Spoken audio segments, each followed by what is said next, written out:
evening, and welcome to our joint meeting with our county commissioners.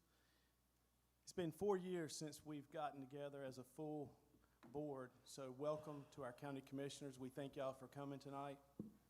At this time, I'd like to thank our child nutrition group for an awesome meal. Let's just give them a round of applause.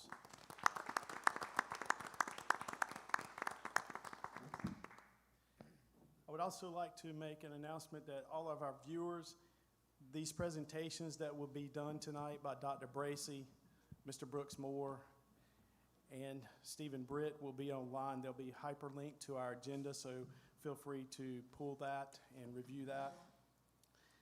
You know, tonight I look forward to our collaboration as we strive to move Johnston County forward. At this time, do any of our board members have any opening comments they would like to make?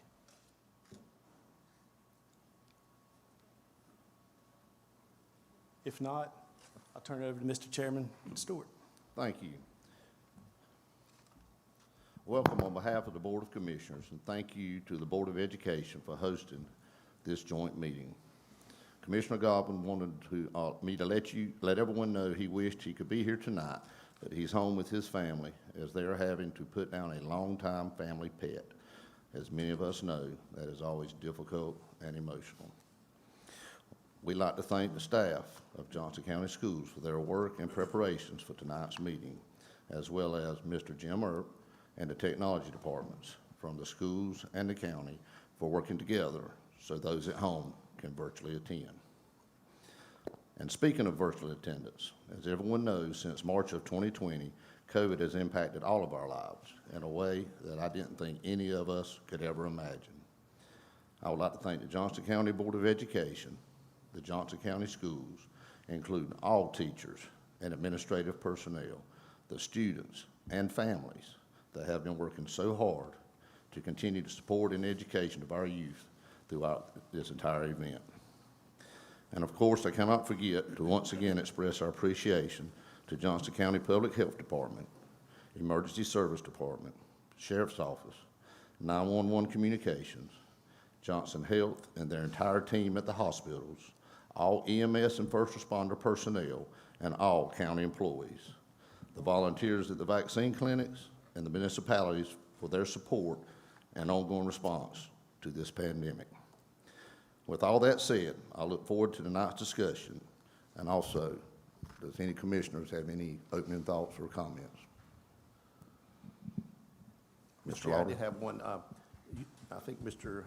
Chairman Sutton had mentioned that this was the first one in 4 years. This is my first opportunity to be together with a full board of the commissioners and the school board, and I'm looking forward to us sharing ideas together. And I hate to use a cliche like better together, but I think we are, and I think that is probably tonight is the start of us working probably closer together than maybe we ever have before. So looking forward to the opportunity. Thank you, Mr. Lauder. Chairman Sutton, I'll turn it over to you. At this time, I'll call on Vice Chairman Larry Wood for the Pledge of Allegiance, and then followed by Board Member Al Byrd for the prayer.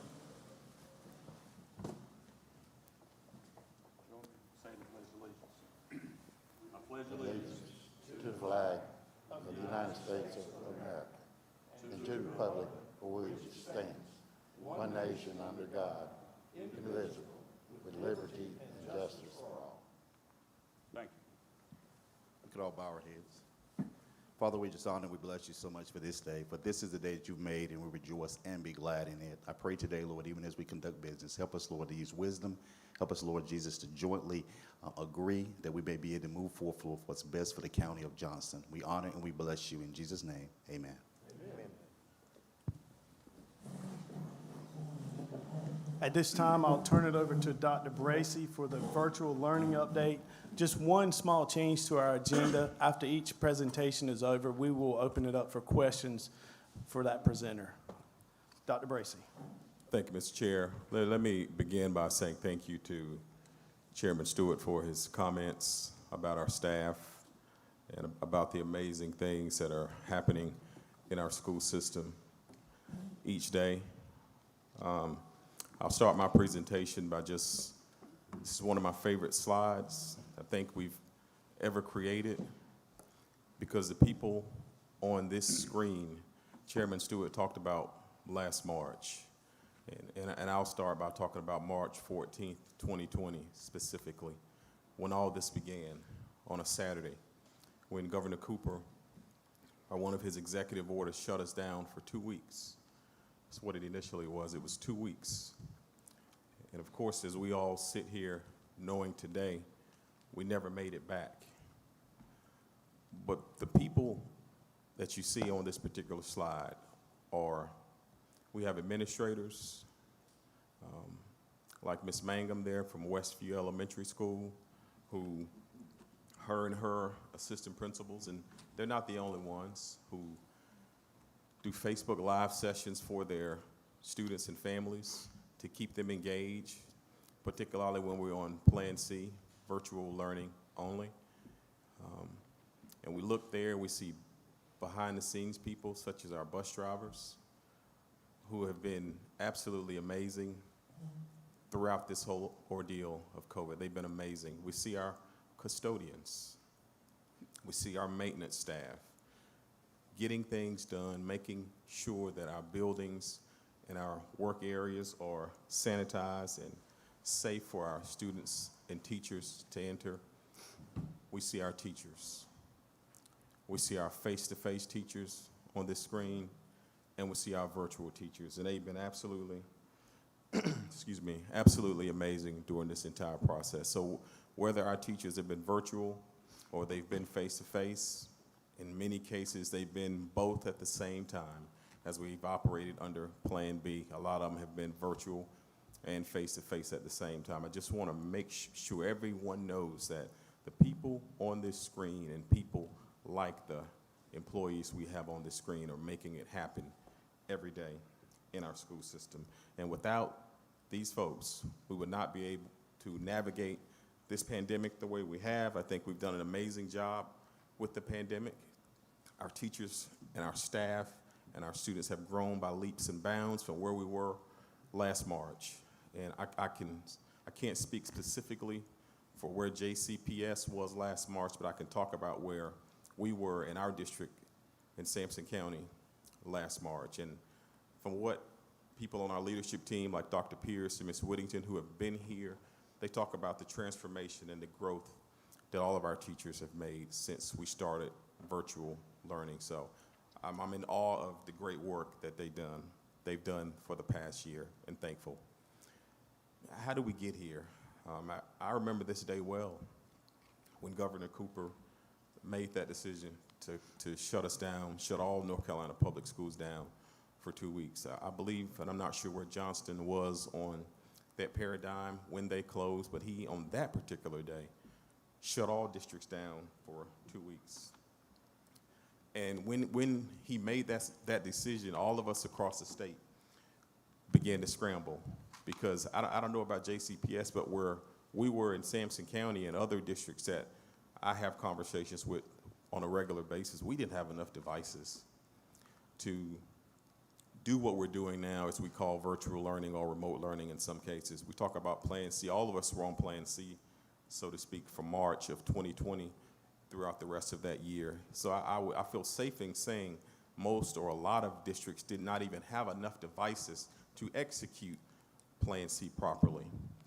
So a lot of us at that time went into crisis mode, and we began doing things such as packets. And I had to lean back to Stephen a few minutes ago, and he had to remind me about where the first funds came down from the state. And I believe that some reading camp money was redirected in PRC 154, if I remember correctly, Mr. Britt, that allowed us to purchase some devices, some badly needed devices in our school system. And we also used some of those funds to buy some cleaning machines as well. We call them misting machines here. So that's how we got here, from the governor making his decision to close schools. And I consider myself to, and I'll use this word multiple times this evening, I consider myself to be an old school superintendent and an old school educator. I'm by far not an old man, but I've been in this role almost 14 years, so I consider myself to be old school. And we've evolved so far. And I was talking to someone on the staff last week. These are 4 words I never thought I would use as a superintendent when this happened last year. Virtual, hybrid, synchronous, asynchronous. We use them so much now. I'm almost embarrassed to say I didn't know what some of these words meant last March. But of course, we all know what they mean now.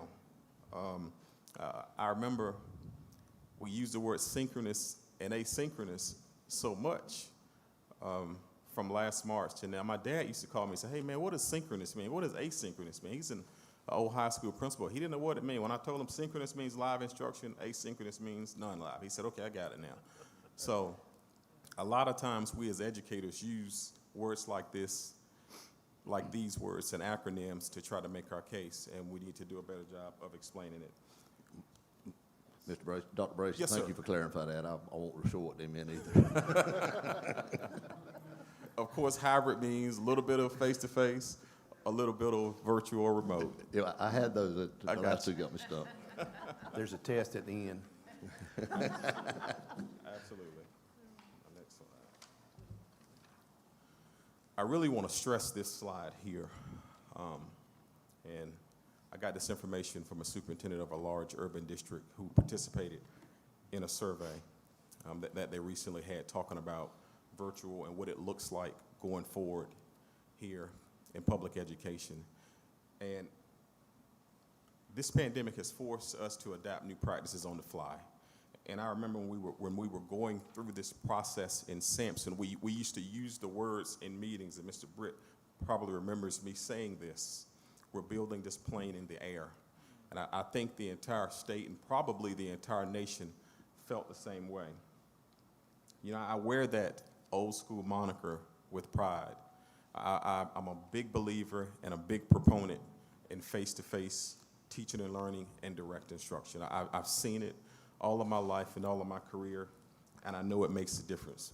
But I will be the first to admit, I've learned a lot since March of 2020, and I believe some of the things we've learned with virtual instruction will be able to enhance the foundation that we call our face-to-face or direct instruction. And I will never lower my expectations for high student performance. And I question whether we can be the high-performing district that we want to be, and that I'm tasked with helping to create here in Johnston County Public Schools without some direct face-to-face instruction. And I think I'm going to say this a little later in the presentation. I don't foresee a time where virtual instruction ever totally replaces face-to-face instruction.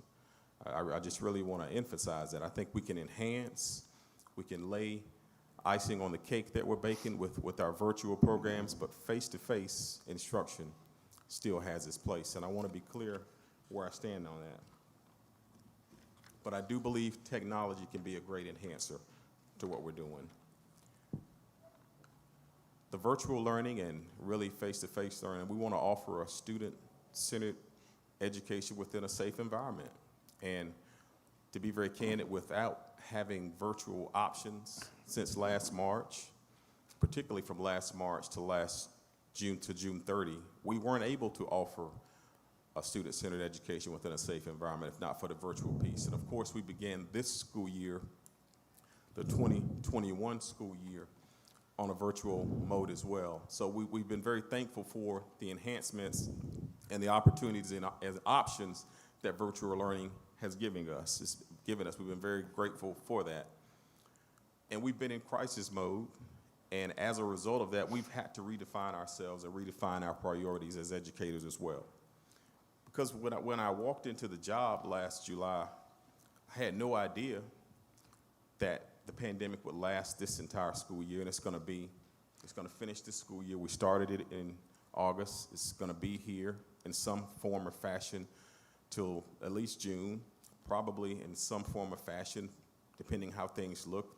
The metrics are getting better each day, but it's probably in some form or fashion going to be around next year for us to deal with. I mean, it's no secret to anybody in this room, anybody that's followed the school system, is that we're not, as of this moment, where we want to be academically as far as student performance is concerned. And I knew that when I had conversations with the board, before I sat and talked with the board about coming here, and the board really placed that as a point of emphasis in our interviews, that they wanted to return to a high-performing district. So we want to, when I say a high-performing district, what we want to do is focus on students and how they perform academically and how they assessed on their end-of-year assessments each year. And I'll talk about the roadmap, because I certainly believe in order to get where we want to eventually get to, a traditional method of face-to-face instruction will be the train that we ride to the promised land or to a high-performing district, and we want to be in the upper portion of the state. That's where we eventually want to be. And I think this has been a productive school year thus far. You know, just looking at some fall EOC results that we've had in our high schools, they're very encouraging. We're closer to the state and regional averages than we have been in past years. So we're making progress, but you have to really take the results of that we're gaining and the results that the rest of the state is producing as well because of the pandemic. It's been varied all across the state in each district about how their instructional model looks. So it's really hard to read that, but facts are facts, and we're closer to the state and the regional averages than we've been recently, and we're proud of that. And we give credit to that we have changed our focus. Our focus is on teaching and learning, face-to-face, traditional, direct instruction. That is what we're focusing on. Our goal has not changed, but because of COVID, we've had to reroute. Our virtual learning needs strengthening in order to meet our 2023-2024 goal of all schools having a school performance grade of A, B, or C. That is part of our strategic plan, and we have to do better as virtual learning teachers and virtual learning administrators and parents to make sure that we get to that goal. Because, as I said earlier, it will enhance. It will not be the foundation, but it will enhance. And I say we have to get better. I do not say that to take anything away from the amazing things that our teachers are doing virtually every day. Just a personal story. My wife is a kindergarten teacher, as most of the people on the staff know. She's a virtual kindergarten teacher. And recently, maybe a month or two ago, we had an inclement weather day. And we decided to make that a live, synchronous inclement weather day. I was home part of the day, and I was just amazed at how far she had grown as a teacher. And I joked with her during one of her breaks about, you know, you've come a long way from when we were in Sampson County. You were sitting at the dinner table doing Zooms with your kids, and I look at your goals and your schedules and your meets. I mean, our virtual teachers, they're meeting all day long with students. They're really putting in great amounts of work. So I've seen my wife grow on a personal level, a professional level, personal to me. So but it's not just her. My conversations with our area assistant superintendents and our principals, our staff is growing by leaps and bounds virtually, which is good. Because, as I said, there's going to remain a portion of our district that's virtual. This statement right here that I found from the National Education Policy Center really sums up what I've been saying a lot today. There exists no evidence or research that full-time virtual schooling at the K-12 level is an adequate replacement for traditional face-to-face teaching and learning. You know, we hear a lot now politically when you hear Mr. Biden get up and talk about education. He talks about him or our education secretary. What they talk about a lot is learning loss, something we hadn't heard a lot about before the pandemic. Well, I believe that we're talking about learning loss because a lot of our students in this district, and I'll get to those specific numbers as I move down the agenda, a lot of students in the district and across the country and across the state of North Carolina have been in virtual learning all year. The reason that some students in the state are getting back face-to-face at all is because of the Senate bill. Of course, we've been back much earlier than that. But think about that. There are some students who, by no fault of their own, have not had the opportunity to get in schools at all this year. So when we talk about learning loss, I believe that's what has caused that learning loss, not being in the classroom with a face-to-face teacher. And I believe that the overwhelming majority, and I'll talk about that a little bit later as well, the overwhelming majority of our families want their students back in school face-to-face in a traditional method. That's not to say that some do not want to have some virtual options. I think I'll talk about a little bit later that there are still some parents who have concerns with the pandemic and have health concerns for their children as far as coming to school. So we'll talk about that later. But I do believe that time and research will show that that's the majority. That's not the majority, that is the minority of our students. Just a few more statements on that. We want to provide the best virtual option to our families in our county, those that want to continue with virtual learning. We want to provide a great option to them. And our staff has done a great job providing mental health supports to our students as well. And I think we need to be reminded about what the Centers for Disease Control say, that public health and education serve the same children, often in the same settings. That's really something when you think about that. And we lost some students, or some students did not enroll last year due mostly to COVID. Some parents decided to keep some students home, mostly kindergarten students last year. Several of those students have already contacted their principal of their base school and have inquired about enrolling in said elementary school for next year, having conversations about what grade level they will be in. So I say all that to say we still expect our students to return. Just want to go through this kind of quickly. I've already been talking a long time, and I'm almost over my time limit, Mr. Chair, and I apologize. Keep going, sir. This is how we're operating currently, and I want to really emphasize currently, because we as a board and a staff have some decisions that we have to make here in the very near future. Currently, K-5, we provide the option for students to remain on remote instruction, but we also provide the opportunity for Plan A, where students can attend face-to-face instruction on Monday, Tuesday, Thursday, and Friday.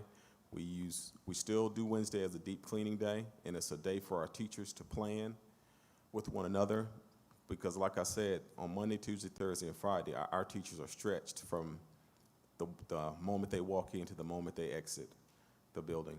Currently, right now, for 612, we're in a 2-cohort model, and we're on Plan B. And only until recently did we have the option to move grades 6 through 12 to a Plan A. So now the board and I and the staff will have some conversations about that. But currently, Cohort 1 attends school on Monday and Tuesday. Cohort 2 attends school on Thursday and Friday. That's at the middle and the high school level. And again, Wednesday is an asynchronous learning day for all Johnston County public school students. Just to reiterate this again, we did offer, due to COVID, we offered a virtual option for this year. Families were able to choose between virtual instruction or face-to-face instruction. For K through 5, our students have been back on Plan A for a while now. I think it was March 1st, I believe, Mr. Chair. Yes. So they have that option to go face-to-face for Plan A virtually. 6 through 12, our teachers are still have webcams pointed at them, and the face-to-face teacher is also the virtual teacher. I'm almost done here. Just want to bring this to your attention. These are our current numbers for virtual learning in our district. And currently, we have 16,021 students enrolled in our elementary schools. 4,461 are being educated virtually, and 11,560 are being educated face-to-face. Currently, we have 9,032 students enrolled in our middle schools. 3,698 are being educated virtually. 5,334 are being educated face-to-face. 11,000 students in our high schools. 6,350 are being educated virtually. 4,812 are being educated in a face-to-face method. So next school year, what will it look like? We want to share our initial plans for what virtual will look like. Nothing is in stone yet. We're still having conversations as a leadership team, and those conversations will also trickle over to the Board of Education. We did a survey on February 23rd.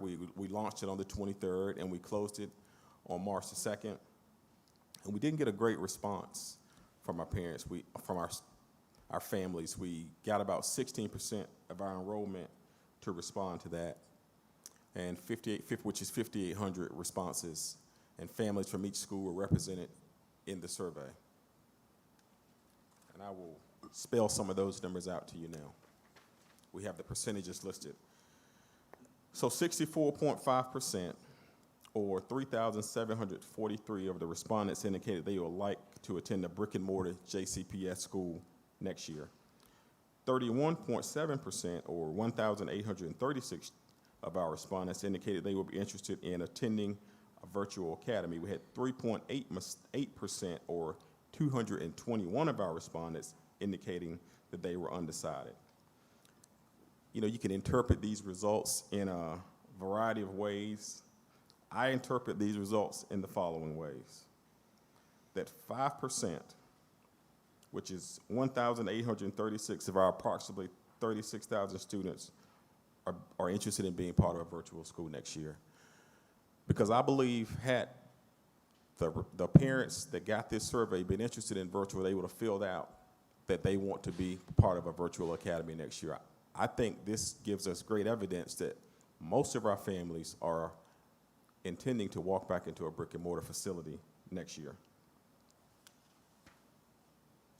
Again, we're going to have options next year for K-12.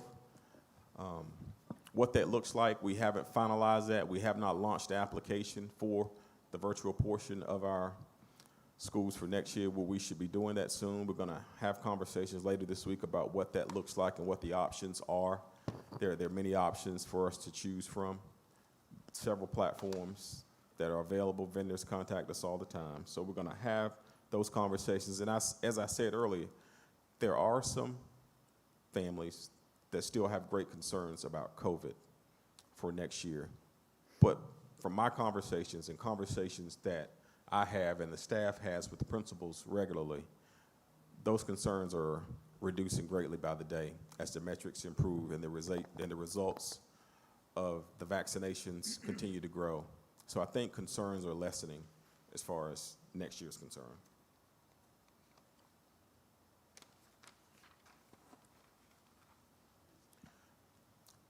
We want our virtual academy to be seen as a choice school.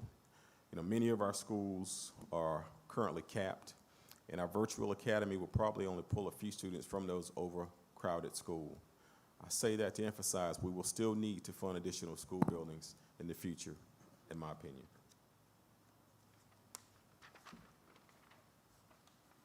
I think I said this earlier, but I want to really emphasize this point. Several things our virtual academy can do. It gives flexibility to students who learn best working independently in an online environment. And we've all heard the reports that are out there. We've seen districts present failures at Board of Education meetings. Have we noticed how high those failure rates have become since several students have become a part of virtual environment, a total virtual environment? When you look at districts, the failure rate has increased much higher than it was a year ago or before the pandemic began. We want to re-engage current homeschoolers and see if they will be interested in participating in a blended model partnership with home and Johnston County Public Schools. That's a great resource of people that are out there that we would like to have a conversation with and see, and so they can see what we as a school system can offer. There are great things happening in our schools, and what we have to do strategically and intentionally is market to those parents that are current homeschoolers. I want to share this last slide with you. Did some research with the North Carolinians for Home Education to track how many homeschools we have in Johnston County and how many students are enrolled in those homeschools. We have 2,462 homeschools in Johnston County. In those 2,462 homeschools, there are almost 4,000 students enrolled in them. It's something to think about. There's almost 4,000 students that are currently enrolled in homeschools that live in our county. And we would love to recoup some of those students back, or initially in our school system. And if we recouped them, and these are just state funds, Mr. Britt gave me these numbers, if we recouped all of these students, that's an additional $25.1 million for our school system of state funds only. Doesn't include local, doesn't include federal, I believe. And if we recoup half of those students, that would be $12.5 million that we could add to our school system. And if we recouped only 20% of the students, that would be an additional $5 million for our school system. So we will have a virtual learning academy. We will offer those options. We will try to re-engage some of our homeschoolers and offer alternatives for those who learn best in that environment. And at that time, if there are any questions, certainly I'd be happy to entertain them. Dr. Bracy, Yes, sir. just on this slide alone, Sir. to market those students for this type virtual academy, and then they can participate in sports teams in their districts, as well as bands and extracurricular activities and clubs. Field trips, yes. Wouldn't that be a great combination to win these students back to the public school system virtually and let them participate in extracurriculars? It'd be amazing, Mr. Wooten. Yes, they can participate in all those things. And I believe this is the case, what I'm about to say. I think somebody told me that homeschoolers are paying for platforms, a learning management system. If they become a part of Johnston County Public Schools, we will pay for that platform for the students to use. So it will be at no cost for them to use those platforms. So that's something they could put back in their pockets Thank you. for the year. Yes, sir. Does it also, I'm sorry, did I No, interrupt? you're fine. A child that's homeschooled, I'm just trying to get clarification, a child that's homeschooled that comes in and takes one or two courses with Johnston County, do they have to fully enroll in the virtual academy, or is it just they come in and take a few classes? A lot of past districts I've been in has been specific to a board policy that you would have. Okay. Dr. Pierce is the policy king. Do you know what that is? Okay, we'll get clarification Okay. on that. Okay. This don't really pertain to the Board of Commissioners, Yes, but sir. my wife is a teacher, and I do have 3 kids in the school system. Now, this virtual academy, I guess that there'll be a designated set of teachers that teach just virtual. That's the plan, Mr. Chairman. Okay. And it's the initial plan, and hasn't been presented to the board, to my board for approval. But the initial plan is also for the virtual academy to have its own school number and be its own school as well. Okay, so then I guess at that point, if the board does do what you're discussing, I know it's still a lot Yes, sir. to be determined.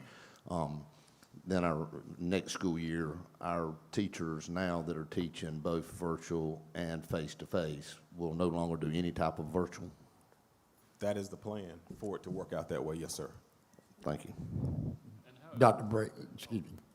How it would concern the county would be, you'd be getting this funding with a minimal cost in regards to infrastructure, transportation, food services, et cetera. So you'll be getting the funding from the state with the cost minus from those 3 things, or at a reduced rate. So it would benefit us in a business sense where we would get that funding. That's if we move the homeschoolers Right, over right, to our right, system. right. Yeah, I was referring to the ones that's already in Sure, our system. sure. Yes. But yeah, thank you. You're welcome. Dr. Bracy, thanks for your presentation. Yes, sir. And I want to make sure I understood you right when Yes, sir. you were going over the survey. Yes. So you said you interpreted that it would be 5% of the current enrollment that would be part of a virtual academy. Did I understand that correctly? I do interpret it that way, Mr. Braswell. Let me tell you why. Because 1,836 students or respondents, and we as parents were asked to fill out a survey for each child. I filled out two. I did too, I Yes. did too. Yes, sir. So if I was a parent, I can understand a parent who had no interest in being part of a virtual academy, not filling it out. You know, when you said virtual academy, my two children are coming back to school. So I'm not filling this form out because we're going to go back to the brick and mortar. So 1,836 people or respondents said they're going to seek a virtual academy. We have 36,000 students. So that 1,836 is roughly 5% of that 36,000. That's just my interpretation of it. Yeah, I'm not saying you're not incorrect or whatever. Because we pushed this, when we launched this survey, we pushed it multiple times by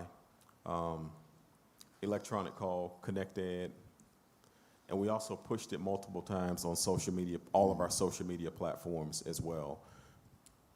And I say all that to say, and I know people get busy and have things to do, but people had an opportunity to respond to it.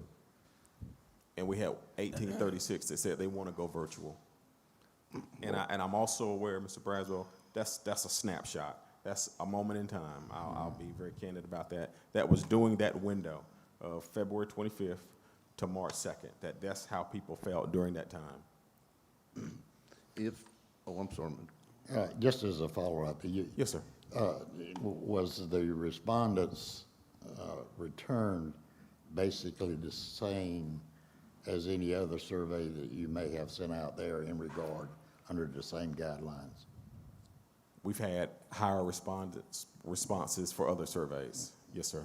Much higher. Well, I think we need to take into consideration, kind of like other things we've done in the school system where we've new ways of learning or whatnot.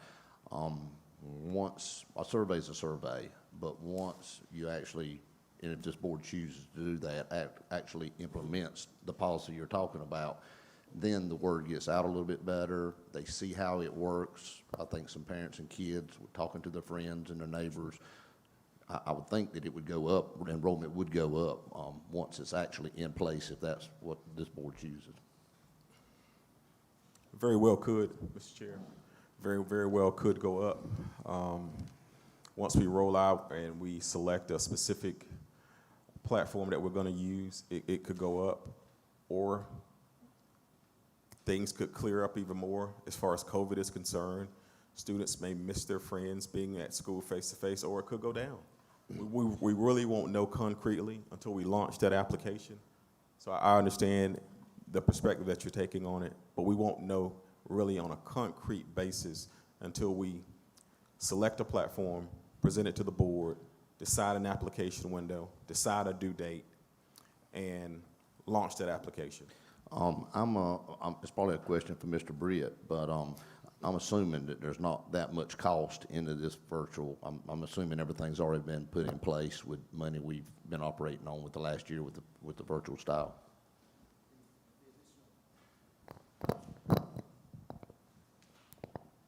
So I think Mr. Johnston alluded to it earlier. The additional revenue that would come in from the state would more than offset the cost of a platform.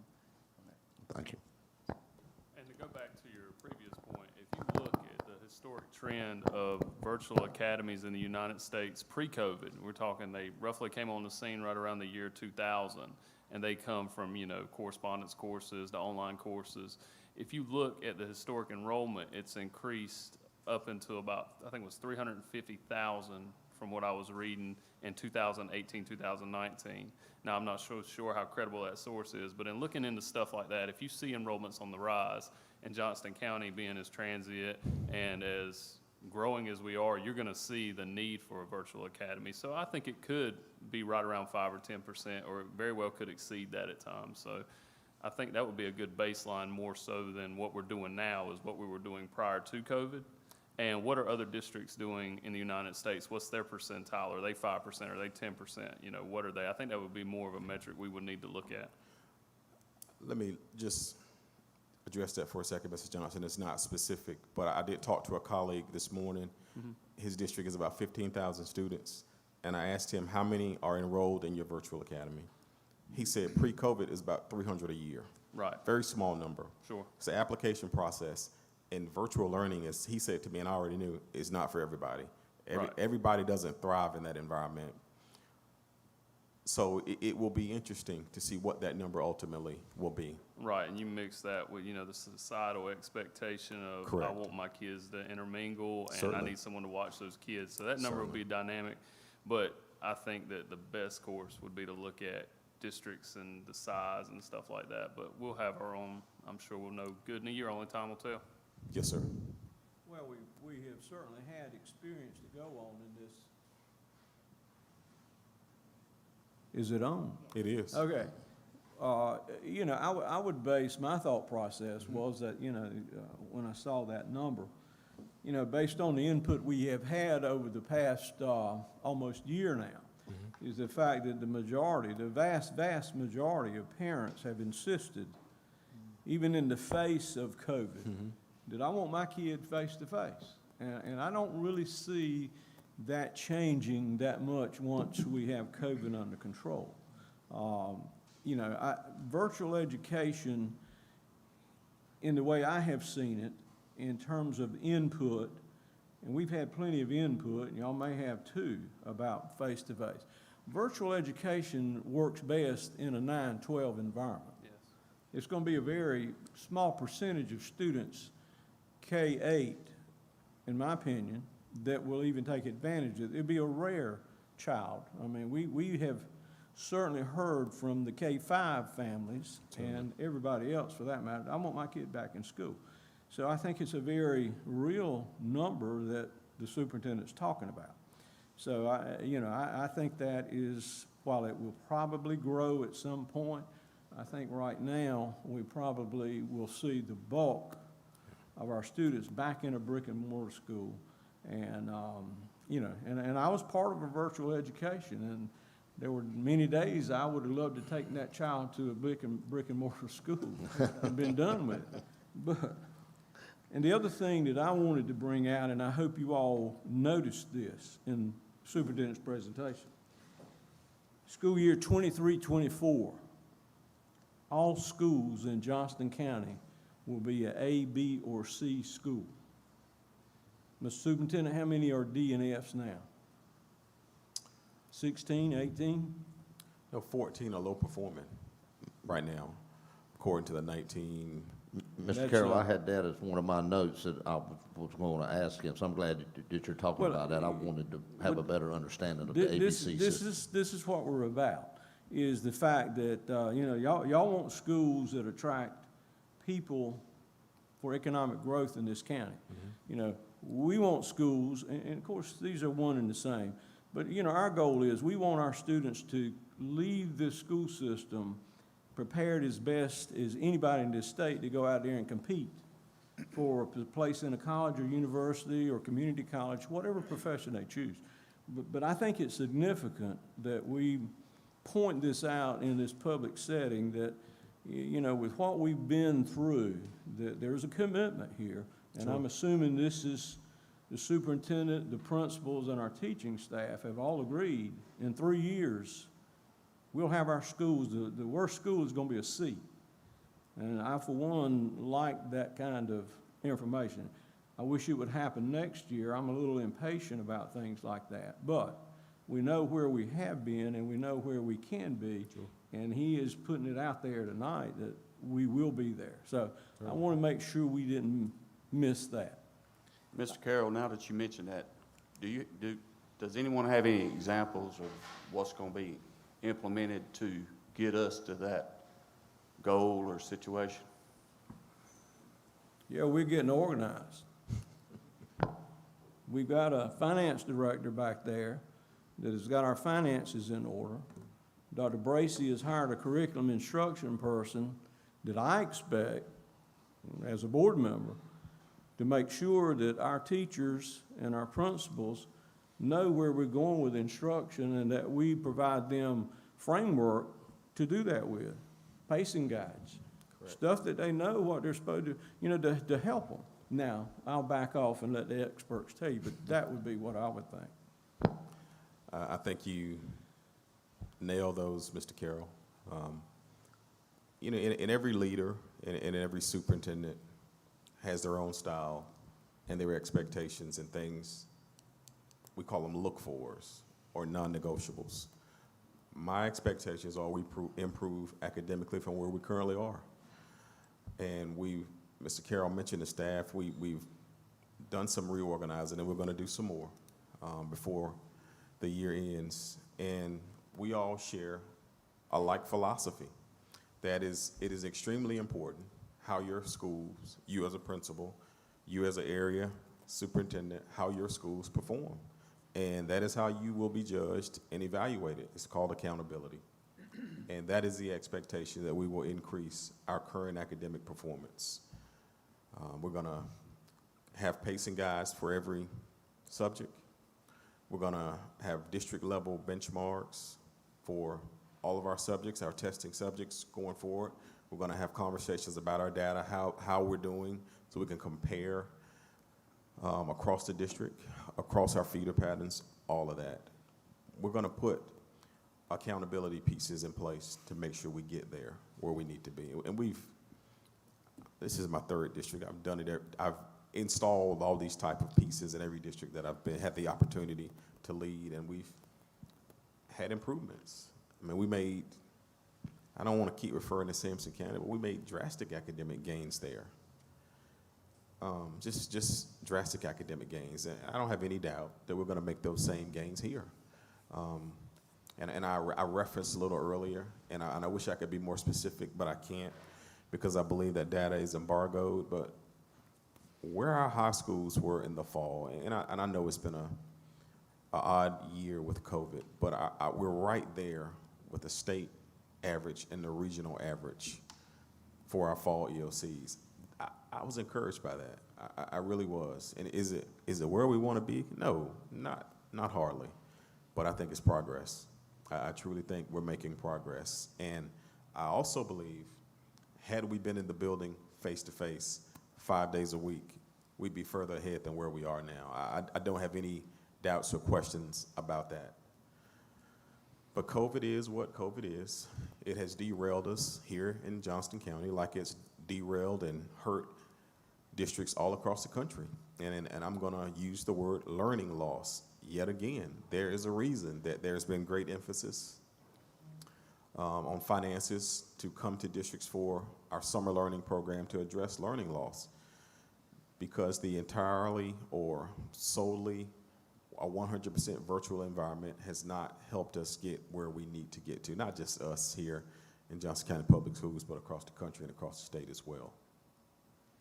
And I think to speak to what you're talking about, Mr. Wood, is if you go back 5 and 6 years ago, I think we had some failed academic initiatives, and mostly in part of their failure was a lack of academic accountability. Sure. I think they were placing too much emphasis on relationships and not enough on academics. And I think that's where we went by the wayside. And JOCO 2020 was a great idea with no guidance and framework. So I think that's where this district has fallen off. And how we get back to that will be accountability. And that word has been said probably 30 times in the last 5 minutes. But, you know, one thing I mentioned to Dr. Bracey, I don't want to hold your hand. I want to hold you accountable. So he's not going to be in the classroom holding hands. I'm assuming he's going to be holding people accountable. And that's what it's going to come down to, because what's done the best is what's checked the most. And we're going to place that emphasis on academics and ensure that we're going to get them. So I firmly believe, in public, I'll say that we will have the results that he is projecting in the 2023-2024 school year, just because we have that expectation and we will hold people accountable. I did have a follow-up question on that, and I agree that the plan is great, and all of us on this side certainly want to see our schools succeed.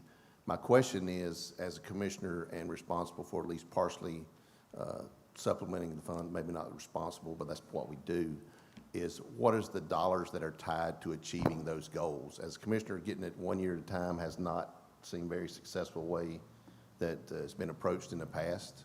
So if we know over the 3 years that we want to get to at a minimum of C's for schools, C-level schools, what is the funding that will be needed for us to accomplish that? Because I don't think it's going to happen with the same budget you have now, but we need to know what that is so we can plan for the future.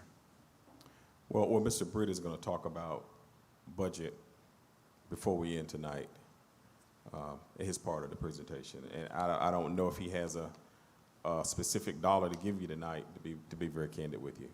I don't know if he has that dollar in his, I don't think I'm looking for a specific number, Okay. so yeah. Okay. It's just in general. He'll talk budget in great detail after Mr. Moore. Okay.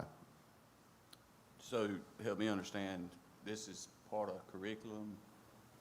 There's gonna be some new curriculum, or, I mean, where does the money land at? I mean, what part of that equation is that a factor of? I mean, is money the problem? Is money one of the problems as far as not having the necessary tools to accomplish this goal, or? I think the point, I think what we're telling you tonight is a lot of what's happening right here, what we're talking about right now, ain't gonna cost you a dime. Yeah, that's what I took from. Yeah, but this is about having a plan of action. This is about having expectations. Now, it is about having, knowledgeable people in place. I mean, we got a finance director that has got our finances, on paper it looks good. The worry that I have, and I've asked him a million times, when we go back to school full-time, how durable is that fund balance that we hear splashed around? So don't hang your hats on that kind of fund balance for it lasting forever. The other thing is, with the curriculum instruction and having someone, Dr. King is new to us, but he comes with a good reputation. Dr. Bracey told us he's as strong as Mr. Britt is with finances, so I believe him. That tells me that curriculum and instruction will be organized. Teachers will know what they're supposed to be doing. And by and large, the only goal that we've had has been provided by teaching staff, because they've been out there on their own. We just hadn't had the organization. And I'm speaking a lot as a new board member, but I've heard a lot, not being a board member. But, it's about having goals. It's about knowing where you want to be. It's about giving the people support, and that's what I've heard. So, this ain't gonna cost you a dime, I don't think. Not what we're talking about now. Now, that doesn't mean that we're not gonna come and need some money here in a few weeks, months. But it's about giving you the best bang for the buck. And if I've said once to my fellow board members, and I've said it twice, if we don't show improvement, we ain't getting money. Have I not? Yes. Thank you. So I understand that, but you're gonna see improvement. I firmly believe that. Thank you. Yep. Dr. Bracey, did I say too much? You hit another home run, Ms. Carroll. Well, I have to say, from my perspective, it sounds like a refreshing plan. Thank you. And Dr. Bracey, thank you for presenting that. I think it's, you've got a vision and you've got a plan to get there, and I think that's fantastic. And as a commissioner, one of the difficulties that we had early on is we kept appropriating money for the schools, and the test scores kept going down. And then the money kept going up and the test scores kept going down. And that was a real problem from the constituents' side of the house. And so I'm thankful that you've got a great plan and got a good vision to do it. And I look forward to seeing the results and hopefully help to be a small part of making that happen as well. Mr. Harrison, and, I'm one of the old ones here as far as my career in Johnston County Public Schools, and I agree. This is refreshing. What Dr. Bracey has shared with us and his goals and his vision for the school district. I remember the day, Ms. Sessoms remembers the day, and many at this table remember the day when other districts were calling Johnston County Schools and saying, what in the world are you doing there? Because whatever you're doing is working. We were at the top in the state in academic achievement. The phone is ringing off the hook. I believe in all my heart the phone's going to start ringing again. Sure. And it's not going to be reporters that want to tell what's going wrong in Johnston County schools, but it's going to be people asking, what are you doing in Johnston County, because it's working. Times are hard. Money is not always there, but he has the right ideas. Mm-hmm.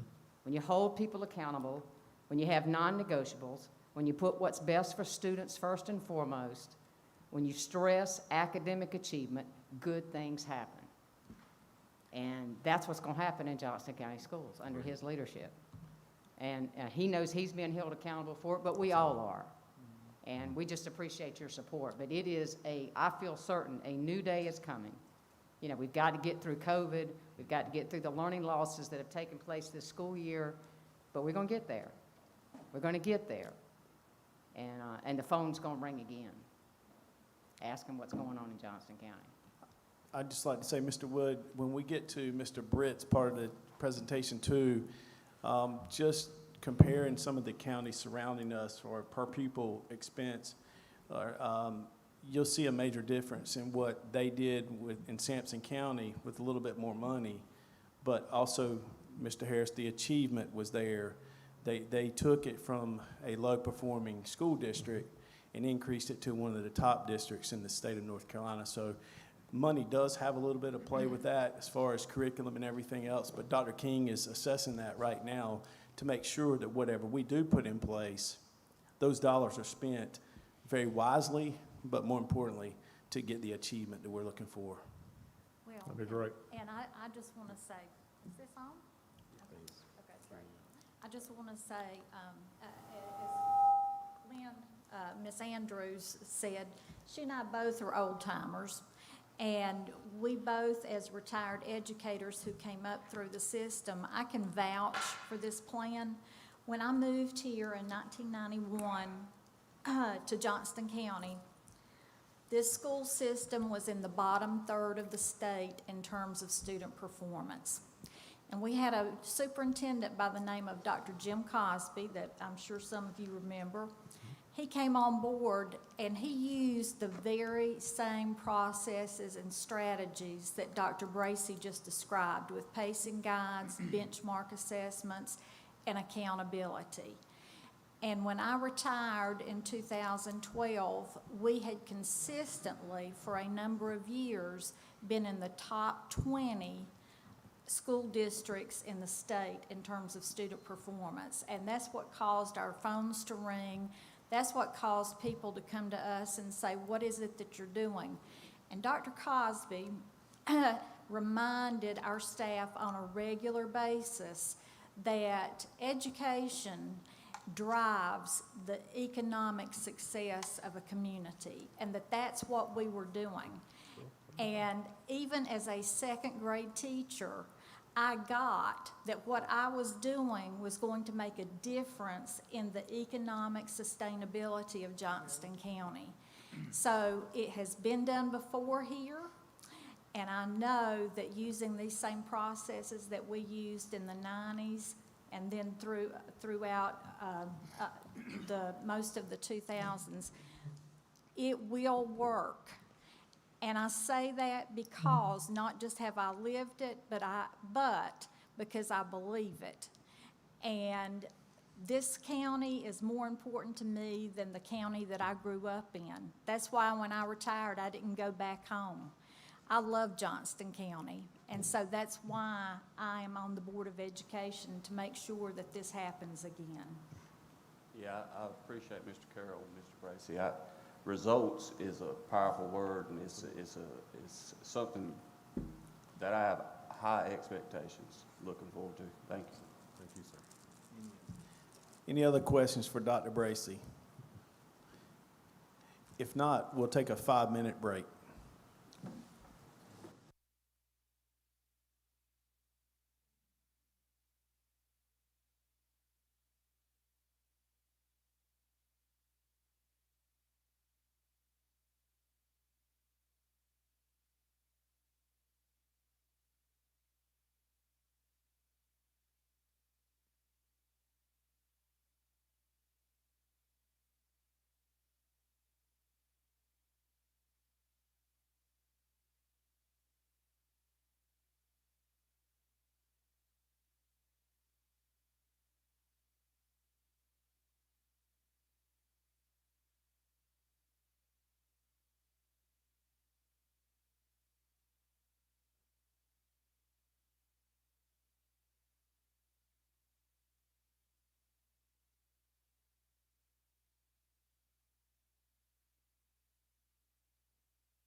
This time, I will turn it over to Mr. Brooks Moore, Chief of Facilities and Construction Management for Johnston County Public Schools. Mr. Moore. Yes, sir.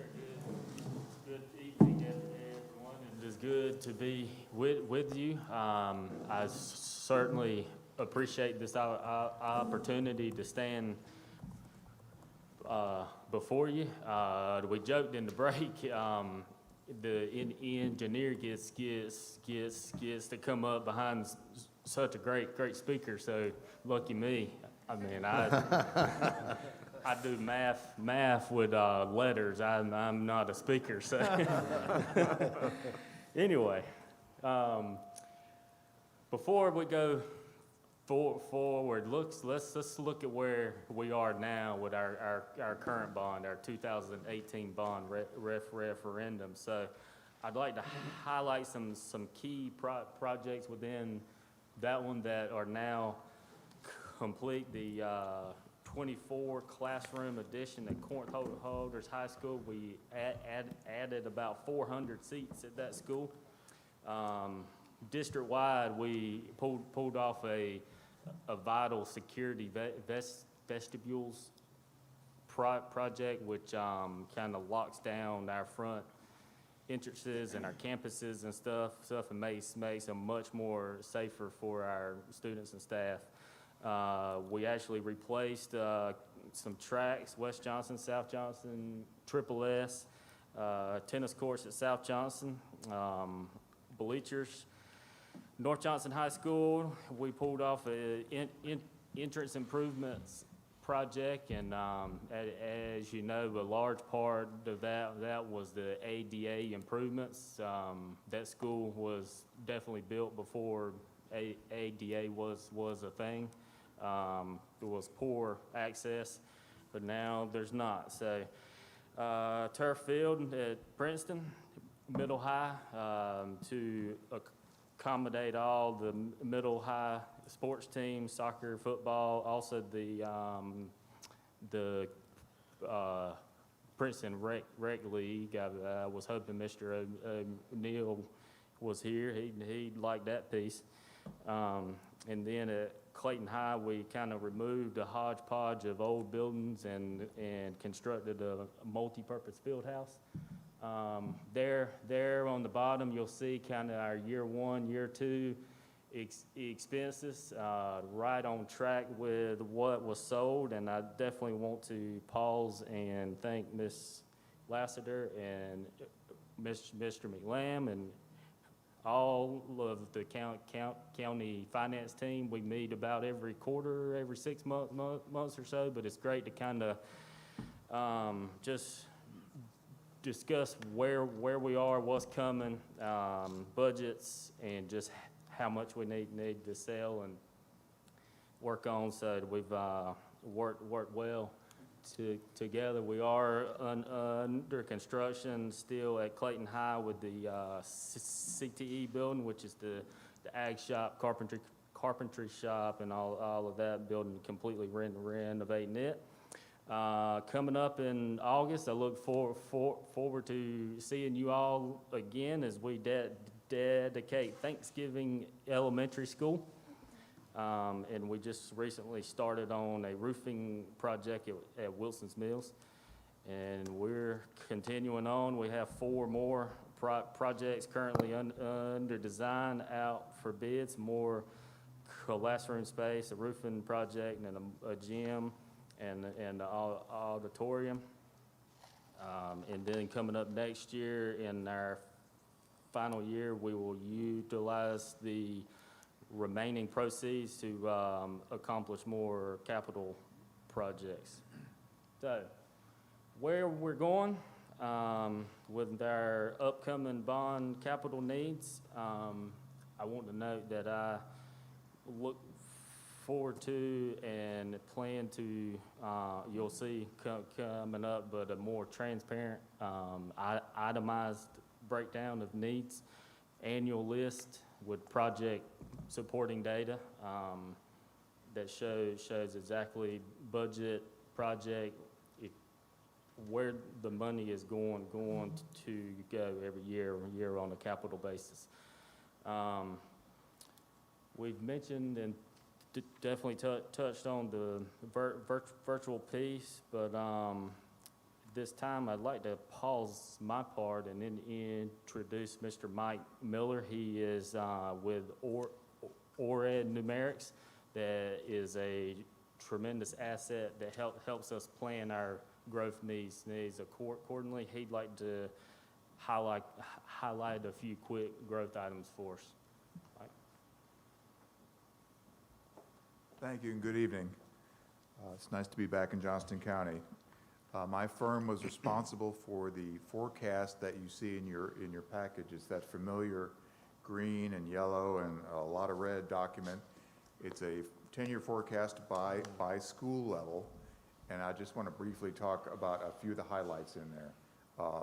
First of all, we've been tracking resident live births in the county for decades, and we're starting to see a big rise in resident live births. That's a good sign. People are moving to the county. People are choosing to have their families here and build their families and eventually go to the schools. So we've been looking at that trend increasing for years, and it's starting to really ramp up. Secondly, of course, we all know the effects, or there are effects of COVID in this year's numbers. Based on the residential data that ORED collects every year, we have not seen a significant slowdown in the construction or the permitting.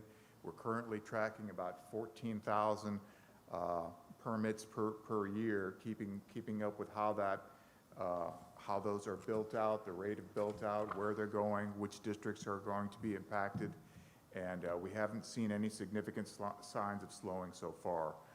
So putting all that together, seeing continued strong residential development in the county, throughout the county, and in areas where we had not seen any before, now we're starting to develop, for example, Wilson's Mills.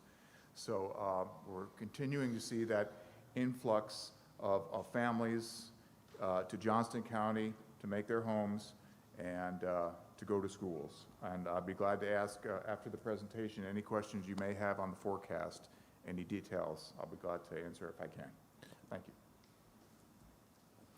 I have a question. I'm not sure what he's talking about following along with. I don't have anything. I don't know, maybe I'm the only one in the room that didn't get one, but I don't have anything to follow along with his presentation. We all have everything.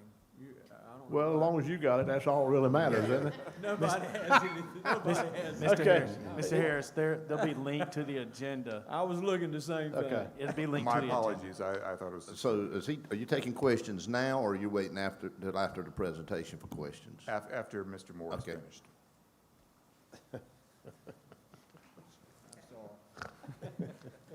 Sorry about that. So yeah, the virtual piece will help us, but definitely, as you can see, even factoring in the 1836 potential interested, we're still 26 over capacity district-wide. And as you can see with the permit information and the planned parcels, there's more coming. So I want to just kind of, if you would, visualize something with me. So the horseshoe's kind of big, but picture yourself inside the horseshoe, because that horseshoe is 24 feet wide by 36 feet long, the same exact size as a mobile classroom. So imagine there's about there's about 16 of us. Imagine about 8 more kids in here with their desks, chairs, teacher desk, curriculum, the whole 9. Imagine all of those packed in this little square box. We have 201 of those square boxes across our district with students in them. And continuing on, in about 10 years, according to projections, be over 7,000 students over capacity. So lots left to continue to do. Going back to the capital needs, this is our 2021 capital needs request. As you'll see from this list, this is truly capital projects. Many of these will be reoccurring, such as chillers and boilers. Everyone, I'm sure knows of our 2022 refrigerant that's in about 70% of our chillers. You can't even buy it anymore. So that is a huge problem as those things fail. One more item for you. So, anyone know what PC-DOS is? Remember back prior to Y2K, whenever you had a computer about the size of this thing, and you went to Walmart and you bought a box that had software in it, Excel, games, all of that fun stuff. We have 7 schools that still run off of a MS-DOS HVAC control system. Definitely can't get parts for it, so as it fails, we just have to override it on. So definitely it's my goal to address capital needs like that. Safety items, furniture, vehicles, asbestos, safety, security. I mentioned earlier in our current bond about tennis courts and stuff, tracks that we did. I'd like to repair the tracks at Corinth Holders High School and Triple S High now, so that in a couple of years we aren't spending 5 times more replacing them. Activity buses, we still have the Shrek that we help maintain that one. Gym floors, technology and stuff. So there is our 2021 capital needs request. And then moving on to a potential bond package, construction package of space needs. Each of these elementary schools in the Swift Creek area, Polenta, Westview and stuff are well over 1,000 kids. Dr. King is over 1,000 kids at a elementary school. Ideal for learning. Thanksgiving middle school, continuing on class sizes and stuff. And I like to add, like these are the direct impacts by these bills, but there is a tremendous amount of ripple effect. So like the new school, Thanksgiving directly impacts Riverdale and Corinth Holders and Riverwood, but it also, as they move over, some of Cooper moves into those schools, and it just ripples out like a stone throw in a pond. So some additions, Cooper, we need to get out in front of Cooper now, because there's a tremendous amount of growth that's going up now and coming soon at that school or that area. Cleveland Middle, Four Oaks, even Four Oaks and Benson area, we are reaching capacity there. And the high school is our greatest need, but depending on how the whole virtual academy and stuff plays out next year, it is a little more ideal for those students to be involved. So I kind of slid it down, but honestly, this is a prioritized list, but it's very hard to say what's first with our current needs. So, in summary, I'm sure Mr. Hester Mr. Lamb and Son would like the annual breakout of sales. This is kind of what I'm looking at, but budget-wise. I'm asking for a 2022, no, I'm begging for a 2022 bond. But instead of a 2024 bond, what if we started it in 2022 with a lesser amount of sales in 2023, and stretch it over 5, 6 years instead of waiting until 2024, you wouldn't start construction until 2025, you wouldn't open a school again until 2026. That's a long time, that's scary. So I would like to kind of slow play that if we have to, but so in summary, one more slide, David. This plan, as you can see, it does what we should. It separates capital from infrastructure bond. So we're spending annual capital money on truly capital projects and not looping them into a bond package and paying debt on a chiller or a track or something. So this plan is aggressive. It adds almost 6,000 seats, removes 143 mobiles, reduces class size to more optimal learning, gets kids in brick and mortar buildings versus out in trailers.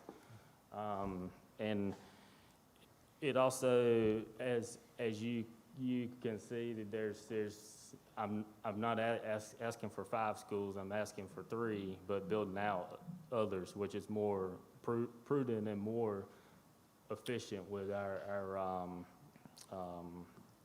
money. So going forward, what I'd like to propose is a working group, so that what is said here and is done here doesn't stay here. Kind of like we work now with the 2018 bond, maybe a couple of commissioners, couple of board of ed, some of the senior staff and stuff. We do more of a kind of committee approach, and meet every quarter, every 6 months, whatever we need to. But as we enter into 21-22 school year and the virtual piece kind of plays out and all, I think we really need to partner and have these discussions, ongoing discussions, communicate. So, because it's hard to see what we need when we aren't talking. So I think it works much better whenever we truly work together and be honest. So that's all I got. Mr. Moore, go ahead. Mr. Smith, go ahead. Okay. First off, I'm extremely disappointed in the report I just heard. It is totally inadequate for what this county needs. You're talking, first off, to say that in 2020 we had 2,600 permits is a gross underevaluation. We had 3,500 permits in Johnston County in 2020. So that representation is only 75% of the permits that we had.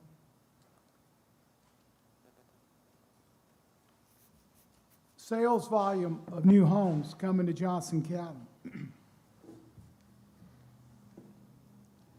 in 2012 was $220,000. In January or the year 20 was about $1,200,000,000. Last year was $1,600,000,000. And the population in Johnston County has grown from 1991 of about 80,000 people to, in 2019, 220,000. We're probably approaching now 230, 240,000.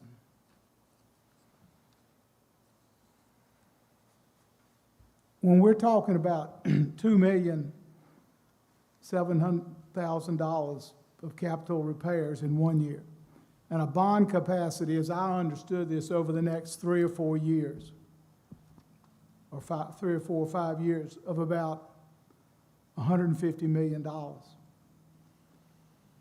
That's not going to get the job done. And that's the problem we have in Johnston County today, is because we thought too small. And the school board and the school facilities people have not been honest enough about what you need to meet the needs of the people in this county. And this county has the money that it takes to get rid of mobile homes, mobile schools, and to build the schools that we need to have a first-class educational system for our students. You know, Dr. Bracy, I heard what you had to say. I've heard nothing but good things about you, so don't take this personally. But talk is cheap, and proof is in the pudding. We had a great school system in this county 15 to 20 years ago. And the taxpayers of this county deserve better than what they've got today. And somehow the county commissioners and the school board have to work together. We have the resources in this county. The problem has been they've not been working together. And we've got to find some way to work together to make sure that our children are educated and to make sure that we make good use of the taxpayers' money. I think this board is committed to do that. I know I'm committed to do that. But we got to talk, straight talk. We got to call it what it is, and we got to get the job done. So whether it be a working group or wherever it is, let's think big. Let's make sure that we build the schools that we need for our taxpayers. And let's make sure we have an educational system that delivers kids who are ready to go out in a competitive world to make a living and be a contribution to society. Thank you, Mr. Smith. I got a question. When you were doing the numbers of overcrowded schools, and I'm trying to go off memory just a few minutes ago, you said with the projected, hopefully, virtual academy, 1,800 would be there. That would leave still overcrowded by 1,400 students, correct? Yeah, we'd still have 14 students over capacity. Yes, sir. But that's not assuming we're going to build any new schools. That's based on the facilities. That's what I'm. That's not a fair, reasonable, honest presentation. Well, I was wanting to finish my question. Anyway, how did you derive that number?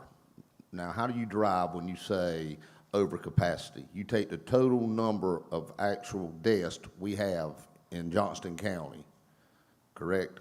Because I know some schools are under capacity, some schools are over, but we're doing it as a whole, correct? Is that how that number is derived? Correct, yes, sir.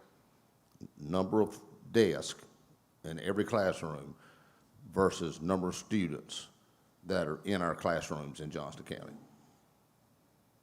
Yes, but now K3, there are class size restrictions, but above that. I just want to make sure we're fair on that number.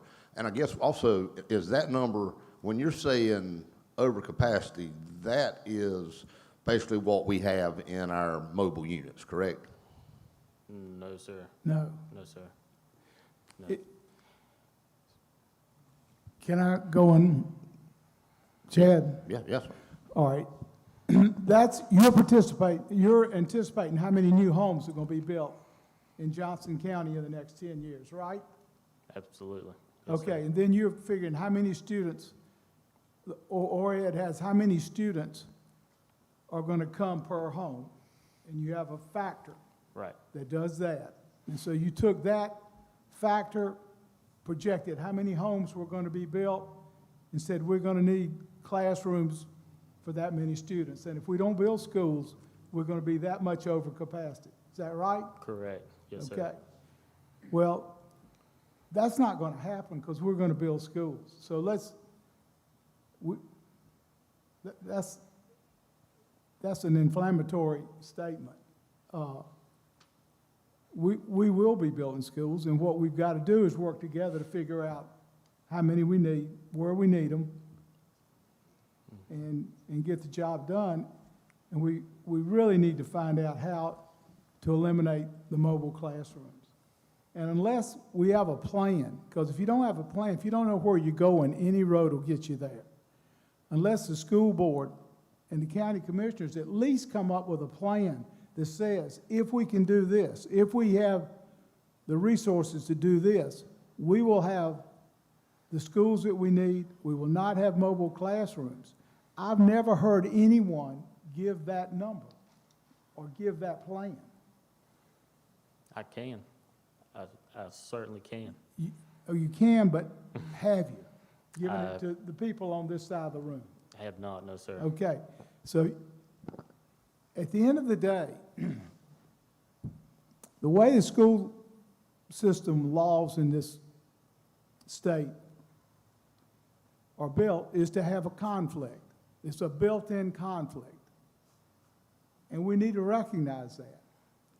And the way it's designed is for the school board to educate the children and to take care of the facilities. And it's for the county commissioners to decide how much they're going to tax the citizens to do that.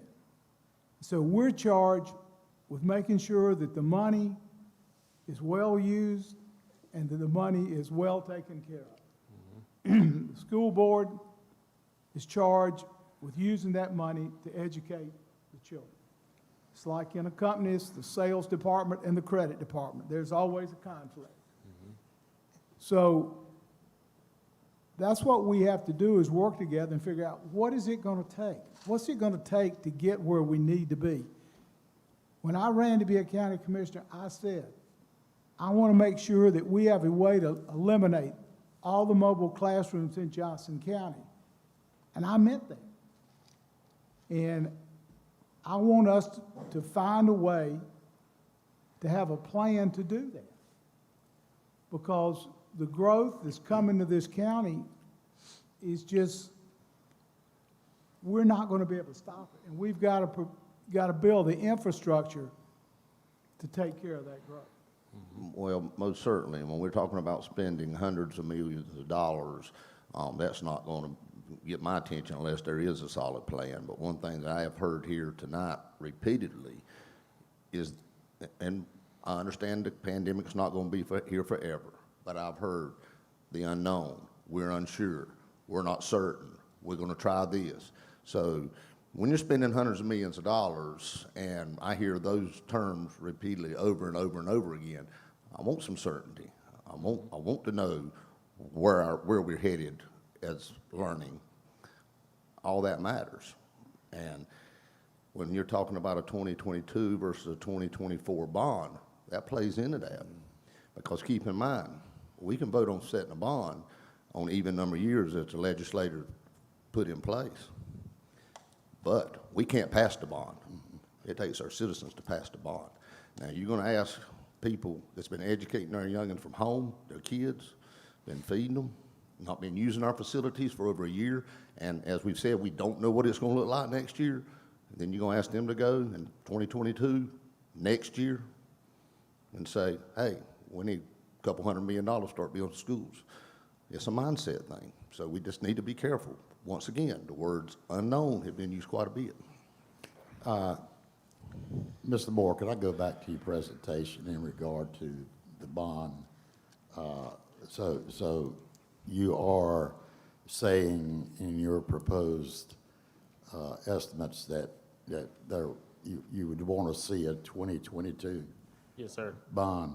Yes, sir. And then so, and briefly, and I didn't write the numbers down. So in your vision, what do you see the value of that bond for JCPS, and understanding when we do bonds, we are sort of charged with doing bonds also for the community college, so we lump them all together. So I'm sorry I didn't get the final figure on what your proposed 2022 bond Yes, amount sir. was. So this total adds up to $143 billion. And the reason that I'm encouraging the 2022 bond is because you don't even start planning for it and touting it until the spring of 2022. So at that time, we'll have a considerable amount of school year behind us with the virtual academy option in place. And as we work in our working group, we can discuss how many students are in that virtual academy and make adjustments accordingly. To Mr. Smith's point, there are much more needs, but I did not want you to feel like I was throwing the kitchen sink at you, but I certainly can. So It's I there. understand you say the 143 million could be a moving target. Is that what you're? Absolutely. Okay. Yes, sir. Yes, sir. Now, Mr. Hester, and maybe Chad, our finance director, a 2022 bond, and obviously, I know in the timeline you're correct. By the time it's passed, by the time it's sold, by the time construction takes place, that is the urgency to do it in 2022. But once again, I want to reiterate, we just put the bond out there for the voter. If the voter don't pass the bond, it's a moot point to begin with. So we've got to make it presentable to the voter and sell it as is. Now, when you guys derive a number for a possible, for say 2022 bond, if it was done in 2024, would that number be a larger number, or could possibly be a larger number? Possibly so. And I was going to ask Mr. Moore if I could I see the last slide, that 2027, 2028? I missed those somehow. The bond, 30 and 20, okay. We could go back, Mr. Stewart, and analyze this thing several ways. You know, we've been planning for not only future school capital needs, also community college, Johnston County government space needs, but all of that we're planning together, so we can go back and analyze any scenario and bring those options back. Mr. Chairman, I'd just like to add, Mr. Moore, thank you for your presentation. I appreciate it. And I think from your perspective, you wanted to come in with something reasonable and not something where you just absolutely blew everybody out of their chairs, and I can appreciate that. But I also, to Mr. Smith's credit, I think at some point we've got to look at realistically what do we need to do to fix the problem. I don't like mobile classrooms, just don't. I just don't think it's a good work environment for the children. I think we can do better. I would like to see them all eliminated all over the county. What does it take us to get there? I don't know. That's where you come in. I love the work group idea. I think that's fantastic. Gives us an opportunity to have some discussions back and forth all throughout the year. I think that's a great approach to it. And I think, everybody putting their heads together and coming up with a plan to get us where we need to be. I've got some questions about, how we build the schools and things of that nature. Can we build up versus build out? Is it time to bid that process again? I know Height has been part of this process for as long as I can remember, 25 years probably.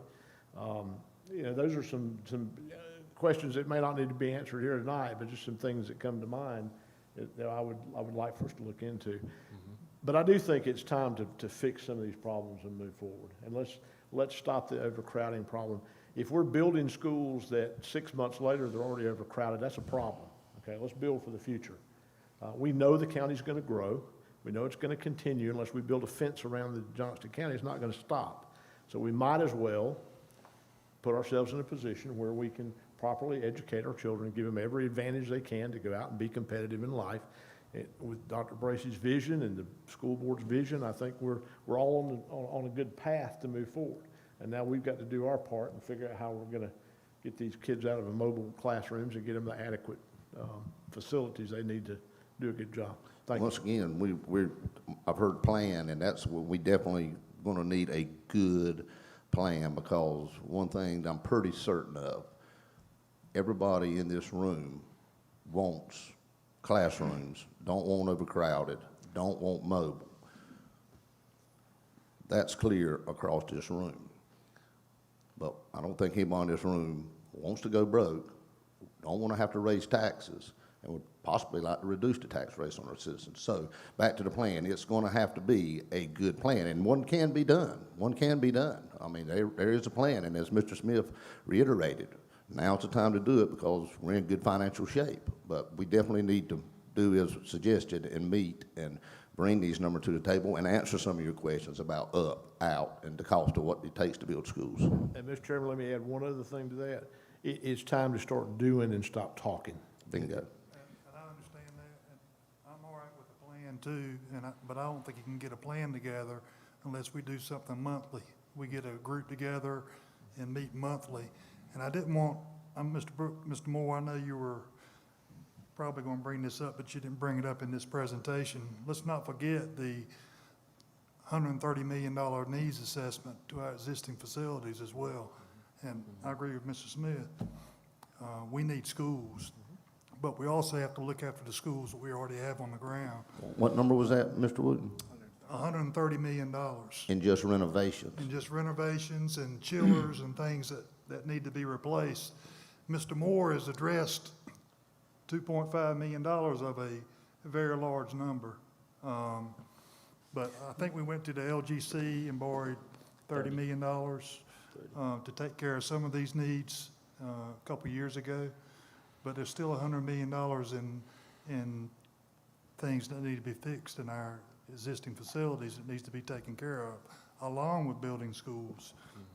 So that's what we're looking at. So I'm in agreement with a joint meeting monthly with county commissioners and school board members, but we need to start now instead of later. Well, Mike, that list is not like fine wine. It's not going to get better with age. Right. If we don't talk about it and deal with it. If we don't talk about it and deal with it, we can't fix it, because building schools involves land, construction, sewer, water, all of those things. And no one group has control of that. The commissioners have to be involved with the sewer part. The commissioners have to be involved with the water part, the land part. All those things need to be jointly worked out. And we're already behind, and we need to get on it. Well, let me make a suggestion. Obviously, that's what I'm assuming everybody wants to do in its past time, as Commissioner Harris said. After this meeting this week, how about me and Chairman Sutton getting together with Rick and Dr. Bracey, and we'll start formulating between our team and you guys, maybe some 2-on-2 with the staff to support on monthly meetings. Would that be good with the group we got here? I think it would be good in response to, it's refreshing to hear a county commissioner board telling a school board that we want to build and get rid of mobile units, because this presentation, I think, Fred, and county commissioners was conditioned on previous history. You don't come, sticker shock. I mean, we've been to you before saying we needed $110 million and we got 60. So, we've been conditioned to be careful. It is refreshing, and I appreciate the new attitude, knowing that y'all are amenable to this kind of thing. We can certainly give y'all some good numbers, and we can give y'all a real look, what actually it's going to cost. We've been wanting to get rid of mobile units for 40 years. Well, maybe not 40, 30. And here we are, got more mobile units than we ever had. So, with that understanding, yes, I'm glad to hear this conversation. It's very refreshing. Well, and Mr. Carroll, yes, this board obviously enjoyed this presentation. We didn't enjoy it. We've known in time there's a lot of things that need to be done. And sometimes we have to ask ourselves, why haven't they been done? And there's obviously a reason. And it's not because of lack of not wanting to or not trying. So, yes, we've come off with some great comments from some commissioners on this side, but it's obviously going to be a full board discussion. And his presentation, we'll look at it, and as you said, you're glad to hear it. I am too, and we all want to do just that. But in these work groups, we got to make sure that we can do that. Right. We got to make sure we can do it. And I feel sure we can. Yeah, and I've always thought it was incumbent, it was the duty of a Board of Education to give you all what is needed to run a good school system. Absolutely. That may scare you to death. That's right. But, that's the starting point. Then we start discussing, okay, what can we afford and what do we really have to have? So I agree with you, you need to know, and it's incumbent upon us to tell you that. Okay, And just I think we can. Just to remind you, give you a little history, this county paid cash for schools under the influence of the first citizens mentality. And I think you remember with Dr. Cosby, when we did our first $75 million bond issue, we had to go to the public and sell that. And we got that done. That was a new day for this county. We raised $75 million. I believe it was in 2001 or 2002. Forget exactly which year.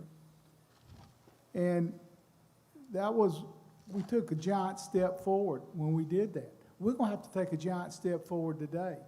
This county is exploding. It's the second largest growth county in the state of North Carolina. There are things that are bubbling under the surface that are going to take it even further. And Raleigh is one of the most dynamic places in the United States that people are coming to. And we have to be prepared. The only people who can build schools and build infrastructure are in this room.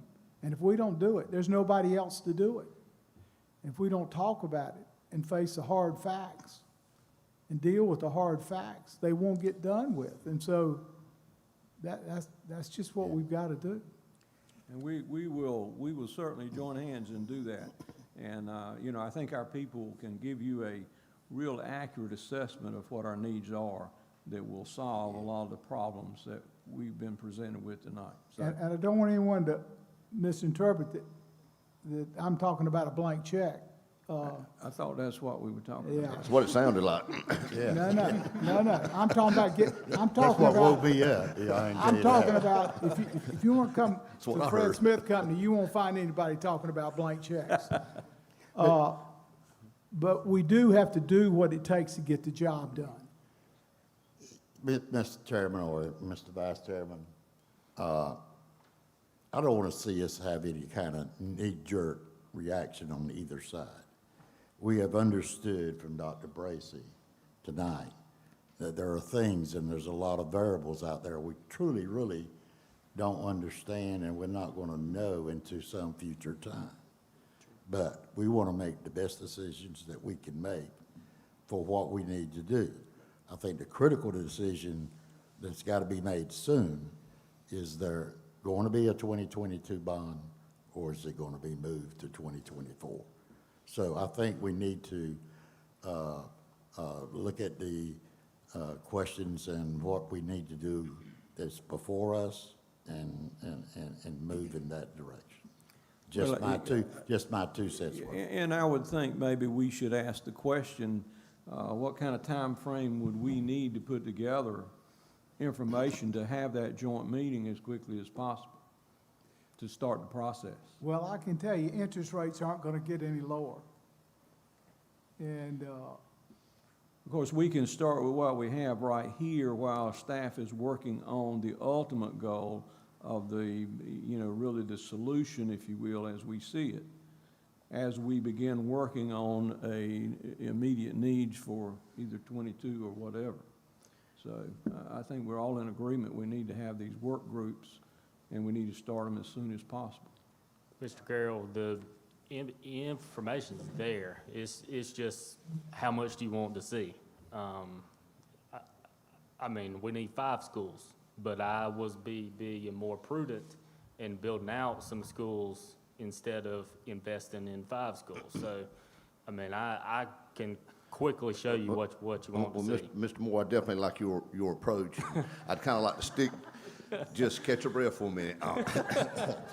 Now, guys, I don't have to tell y'all, and I don't want to sound negative because, might I add, in the last few years, not to say anything about years past, everybody's done a great job in their elected office or whatnot, but transparency has been better than I've ever known it to be. I mean, as you said, Mr. Carroll, we didn't come like we used to with the pie in the sky. We came with what we felt like we need. We appreciate that. We appreciate it. We'd like to know your pie in the sky, but exactly, this is what we've got to have. Well, now, it's not pie in the sky, it's needs. Well, it's needs, but let me touch on that. We have got a lot to do with our county buildings. We've probably not built a county building since 2008, the Agriculture Center. We've got a lot of assessments. Now, we've got a couple of things on the table. We've got renovation projects or build brand new stuff, but it's going to take a lot of capital.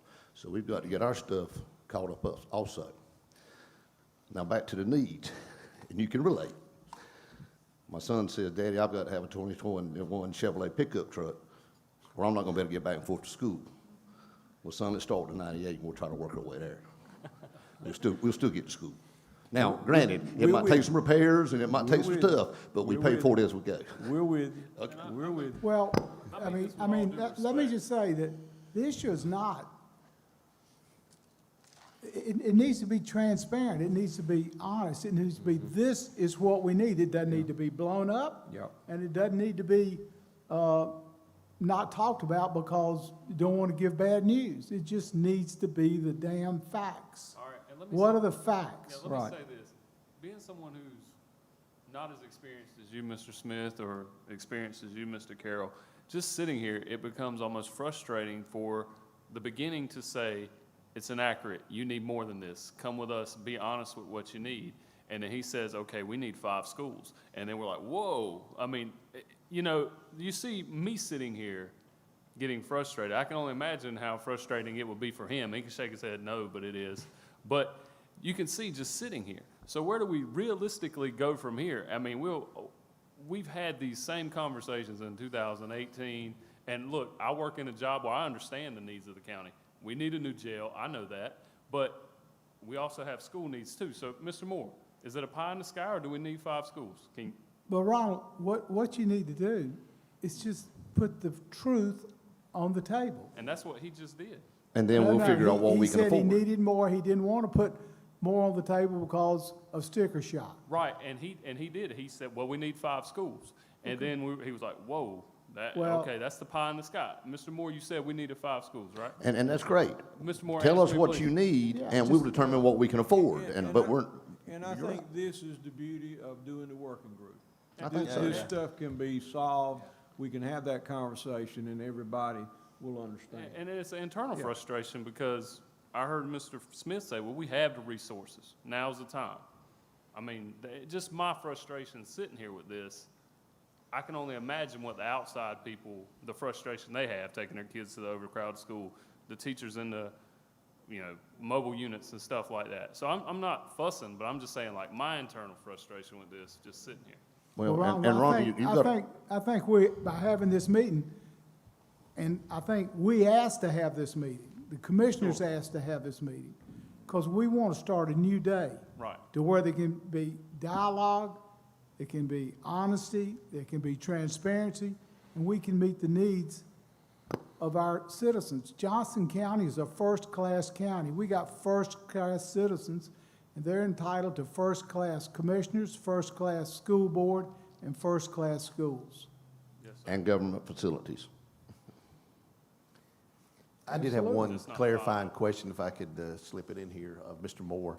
So, following up on Commissioner Smith's question, the do-nothing results in 7,100 students over capacity. The plan you presented, which, not to question another engineer's math, but I got 160-something instead of 140-something, but 160 for that. What does that get us? Does that get us to zero at the end of the five-year program, or what does that get us with overcapacity? That is the 5,850 seats in 6 years. So that leaves us But in 2,000 10 short. In 10 years, we are projected to be over 7,000 over capacity. So it leaves us a couple of thousand seats to build in 4 years. Are we anticipating another '08? Is that factoring in with the downturn possibly and slow growth? And are we basing it on what we're seeing today? It's based on the parcel data, the live birth and stuff, what is planned, approved, and expected. Because we did have a 2008, as we all very well remember, and that changed the dynamics considerably. I hope that's factored in on you guys' numbers. What metric of increase did you use to come up with those figures? Do you want to? Not sure I understand the What, question. I mean, to come up with those figures, you had to project growth at 1%, 3%, 5%, 10%. What did you use? Correct. Right now, due to the impact of COVID, which is temporary, we're looking at slightly less than 1%. That's, That's low. It's going to go That's back, not- sir. that's, Yeah. if you look at the sales figures, of homes in this county, You're that's correct. not even close. In January, it was dramatically above what it was January of last year when it was pre-COVID. The dip that we're seeing this year is a temporary thing. It will come back. Yes, What sir. dip are you talking about? There's no dip in Johnston County. In the membership numbers. We have to base our forecast on those concrete numbers that we get from the school district, so. But there is no indication that the trends that we haven't seen for the last since the recession aren't going to continue and even get stronger. I mean, you're looking at 5 to 8% per year growth. And that's going to be substantially more than those numbers you put on that board. If membership doesn't always correlate exactly to those numbers, it's always at least 2 or 3 ticks below that. Basically, everybody that moves into Johnston County don't have a child. Yeah, yeah. Right. So you're talking about growth in regard to enrollment. Right. Yes, Schools. yes, sir. Yes. Yeah, just because that many houses are Yeah. coming don't mean everyone has a child that moves here. But relatively speaking, whatever the growth is, the student population is going to grow by the same amount. And I guess that's where he gets his numbers from. Well, one of the things I've asked earlier was, we used to, how many kids per rooftop? And the calculus has changed from times past. And they're telling me that the calculus now for every rooftop that is approved or built is 0.56 children per household. So, Actually, years ago, it was 2.5. So Actually, I don't know how that's changed. I need to clarify that. Please. The models that we have been using since ORED started these forecasts are actually based on developed residential acres. It's not always possible to get the number of units that we have to base our calculations. So they have always been based on developed residential acres. And in Johnston County, which is one of the higher yields of any county I've worked with, for a single family, they run anywhere from about 40 students per 100 developed acre to 100 students per 100 developed acre. So those are the numbers that actually drive that forecast. And that's high or higher than any of the high growth districts that I currently work with. I like the way Mr. Carroll's numbers derived. Pardon? I got them from these guys. I got them from the experts. Yeah, that seems to be efficient. Chairman Sutton, I recommend you and Chairman Stewart come together and get the committees together, and let's start meeting as soon as possible to put the numbers on the table. If that's okay with Chairman Sutton, we'll get to work on that this week. Yeah, we can do that. Is that okay with my board? We can do that starting tomorrow, Chad, and then, Mr. Moore, we can bring you in with the numbers that we're talking about so that your full board will have the opportunity to look at, is it a good decision to look at 2022 bond, or we push it to 24? But at least we all know what kind of numbers we're looking at. But basically, yes, we're growing. We appreciate you all coming to the table and saying, hey, how can we help? We want to get rid of the mobile units as well. We have 201. Mr. Moore, how many of those are leased mobile units? 93. How much is that on an annual basis for those leases? Don't you love walking around information? I think our mobile budget is around $860,000 a year. Okay, and then add the maintenance in on top of that. Sure. What are we looking at, over? $1 million plus. So $1 million plus the lease? And the security issue. And the security issues of if we have to lock down a school, you know, my wife used to teach in a mobile unit. I understand how safety is not the same as being in that brick and mortar unit. And I think each student and each staff member need to be as safe as possible. I believe we've all established that tonight to get rid of the mobile units. But you can see that these mobile units are costing us additional dollars that we can be putting forth to additional classrooms or something in a, you know, something in a more safe environment for all of our students and staff of Johnston County. Well, good. We can work on that in our groups. Obviously, be more efficient, and that'll help allow us to move along with this meeting. And when you started talking about lease units at 91, my fellow colleague, Commissioner Harris, is probably going to explode. So I'd rather just get off topic right now. It's throwing money away permanently. There's $1.5 million we just found that can be used. Yeah. If you want to talk about utilizing the taxpayers' money wisely, there you go. I don't Yeah, have any. so we'll get on this tomorrow, Commissioner. And Let me add, now, we do need to tell you, you hadn't said anything about this, but now, we saved this county over $600-some thousand just by negotiating out of a contract with Synergistic, so I hope y'all picked that up. We did. We terminated that thing, and we negotiated not paying some bills that they claimed we owed. So, credit this board for doing Good. something. That's good. Thank you. I think the board's doing a good job. We just got to get there. I do want to address one thing about the, Mr. Johnson's frustration. I don't want you to view it as frustration. I think it's an opportunity for us all to lay the problems out on the table. And let's see how far down there. I said that 2 years ago when I first got on this board and had the first joint meeting with the school board. I said, lay it all out there, and I don't claim we can fix it all in one bite. You know, it's like eating a whale. You do it a bite at a time, but let's see how far down that list we can get. And I think we're all interested in trying to get down that list as far as we can, but we don't know where to go because we got to lay the list out. You know, so this is an opportunity for us to do that and come together as a group. I think the joint session is fantastic, and it'll be a good idea.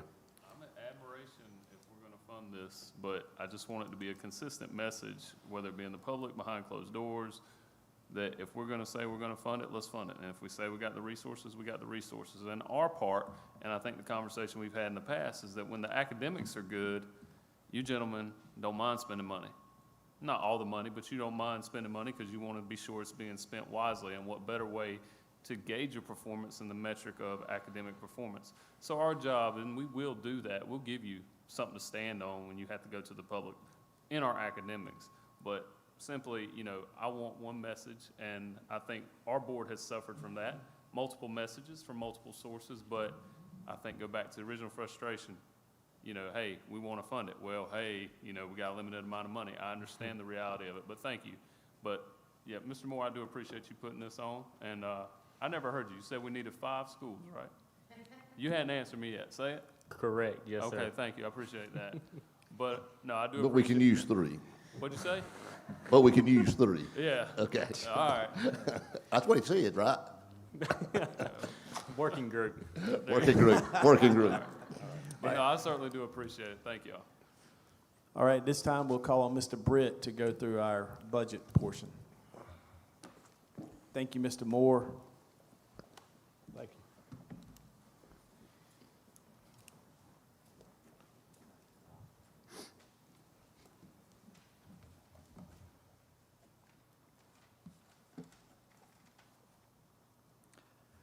Good evening. For those that don't know me, my name is Stephen Britt, and I am the lead bean counter for Johnston County Public Schools. And I appreciate your time tonight. I've been trying to reach you all about your car's extended warranty. And so, no, we're. Is that you? No, that's me. Yeah. We got to raise funds however we can get them. No, actually, we're here to answer the same three questions we've been talking about all night. And so those three questions are, where are we now? How did we get here? And where are we headed? And my part of tonight's talk is looking at our operating budget. So what does it take to run the school system? We've talked about, what virtual looks like. We've talked about facilities, what we need. And now it's, what does it take to run those facilities? So to start with, I thought I'd back up a little bit and talk a little bit about how does all the pieces come together. Because unlike facility needs, our school district is largely funded by state funds for operating budget. But there are several components that go into that. So the first of which is that our non-COVID, because this is a unique year, so we back out the COVID impact portion of that just to look at what does a normal year look like. And so our per student budget for this year, backing out COVID, is approximately $9,719. So if we look at how that comes together and what components that are in there, the largest component is our state budget. And that's about 70% of our operating budget each year, and that is $252 million. The next largest is, of course, our county budget that is funded from the county commissioners, and that is approximately 19.7% of our budget. And if you notice, there's $72.3 million, so we also factor in what we get for fines and forfeitures from court proceeds in that number. So that's what we're forecasting to be $350,000. So what's coming from the actual county commissioners is $72 million. Of that $72 million, we are budgeting about $3.8 million will go to charter schools. And that is a growing number, as you'll see in a future slide. So our next component is our federal budget. So when we look at federal, it's more like icing on a cake. It is highly variable from year to year. There's no real consistency. Well, there is some consistency, but it can change and swing by a lot from one year to the next. You really can't bank on federal dollars, and you can't supplant with it. Our next is our child nutrition budget. And then finally, we have our smallest piece, which is Medicaid and grants that come together. So I like to make an analogy. So my background, I'm an accountant. I'm not an educator. I spent most of my career working for businesses. And so I like to give people an analogy because it's an unusual business that we're in public education. And so I like to make it into terms that other people can understand. Because before I got into public education, I had no idea how all this came together. And so I thought other people would like to know this too. So one analogy I like to make is when we are building a budget, it's really kind of like building a brick house. So the state gives us the bricks. So just, if you can see up there, we've got, a brick for teacher allotment. So they come in very specific bricks. You can only use your teacher allotment for teachers. And you've got a brick for technology and students with disabilities and so on and so forth. There's about 37 of those in a normal year. And so, but the bricks change from year to year. They're not always the same. So for example, this year, our technology brick went away entirely. We didn't get any new technology funding from the state. Our low wealth funding decreased by over $1 million. And that was, it was planned that way because we could offset that with CARES Act funding. And then one key component of our state budget is not very flexible. When you get your 1,700 or so teacher allotments, positions, you have to use it for that specific purpose. And if it doesn't meet the need, then you've got to come up with other bricks or other ways to fill in that budget one way or the other. And this is where county funding comes in.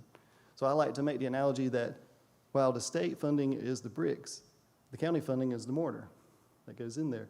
It ties all the bricks together. So it fills in the gaps, and it really makes it one cohesive unit. And so you think sometimes about, well, what are we spending, how are we funding, or what are we using county dollars for? Or really, we're using it to tie everything together, because it can change year to year pretty significantly depending on what kind of bricks we get from the state. It's flexible, it fills in the gaps, and it ties everything together. Because without sufficient county funding, we really just have a pile of bricks. We don't have enough to build a brick house. And so, really, and next we need to look at what I like to call a tale of two districts. So this gets into a little bit about some differences that you may see, and when we talk about funding and looking a little bit at our history. So if you can imagine, one district spent $6 million worth of fund balance in 2019. So we spent $6 million more than what we brought in for revenue that year, and needed emergency cash in 2020. Well, there's no surprise in what district we're talking about here. And then we're saying we may spend fund balance again without any corrective action whenever CARES Act funding expires in 2022. And then we also have a district that added $9 million worth of fund balance in 2020 and may add an additional $9 million or more this year. And so the catch is, both of these districts are Johnston County Public Schools. So how can that be? How can we have, on one extreme, we've got spending $6 million worth of fund balance in 1 year, all the way to adding $9 million, and then going all the way back to the other end of the spectrum of potentially spending fund balance again. So, well, there's a lot of factors, but if you remember, I think it was David Letterman that had a top 10 list. Well, we got a top 7 list here. There's our top 7 factors that go into, why do we have this huge swing from one end to the other? So we'll start off at number 7. So this will grow. Number 7 will be the smallest, and we'll work our way up to number 1, our most significant impact. So number 7 is workers' comp. So if you notice, there's a growth in our workers' comp cost over the years. To give you a little bit of comparison, and Dr. Bracey and I have already talked about Sampson, so we're not to beat a dead horse, but in Sampson County Schools, we spent $86,000 in 1 year for workers' comp. Now, we're 4 times the size of Sampson, so I expected somewhere around $320,000 to $400,000.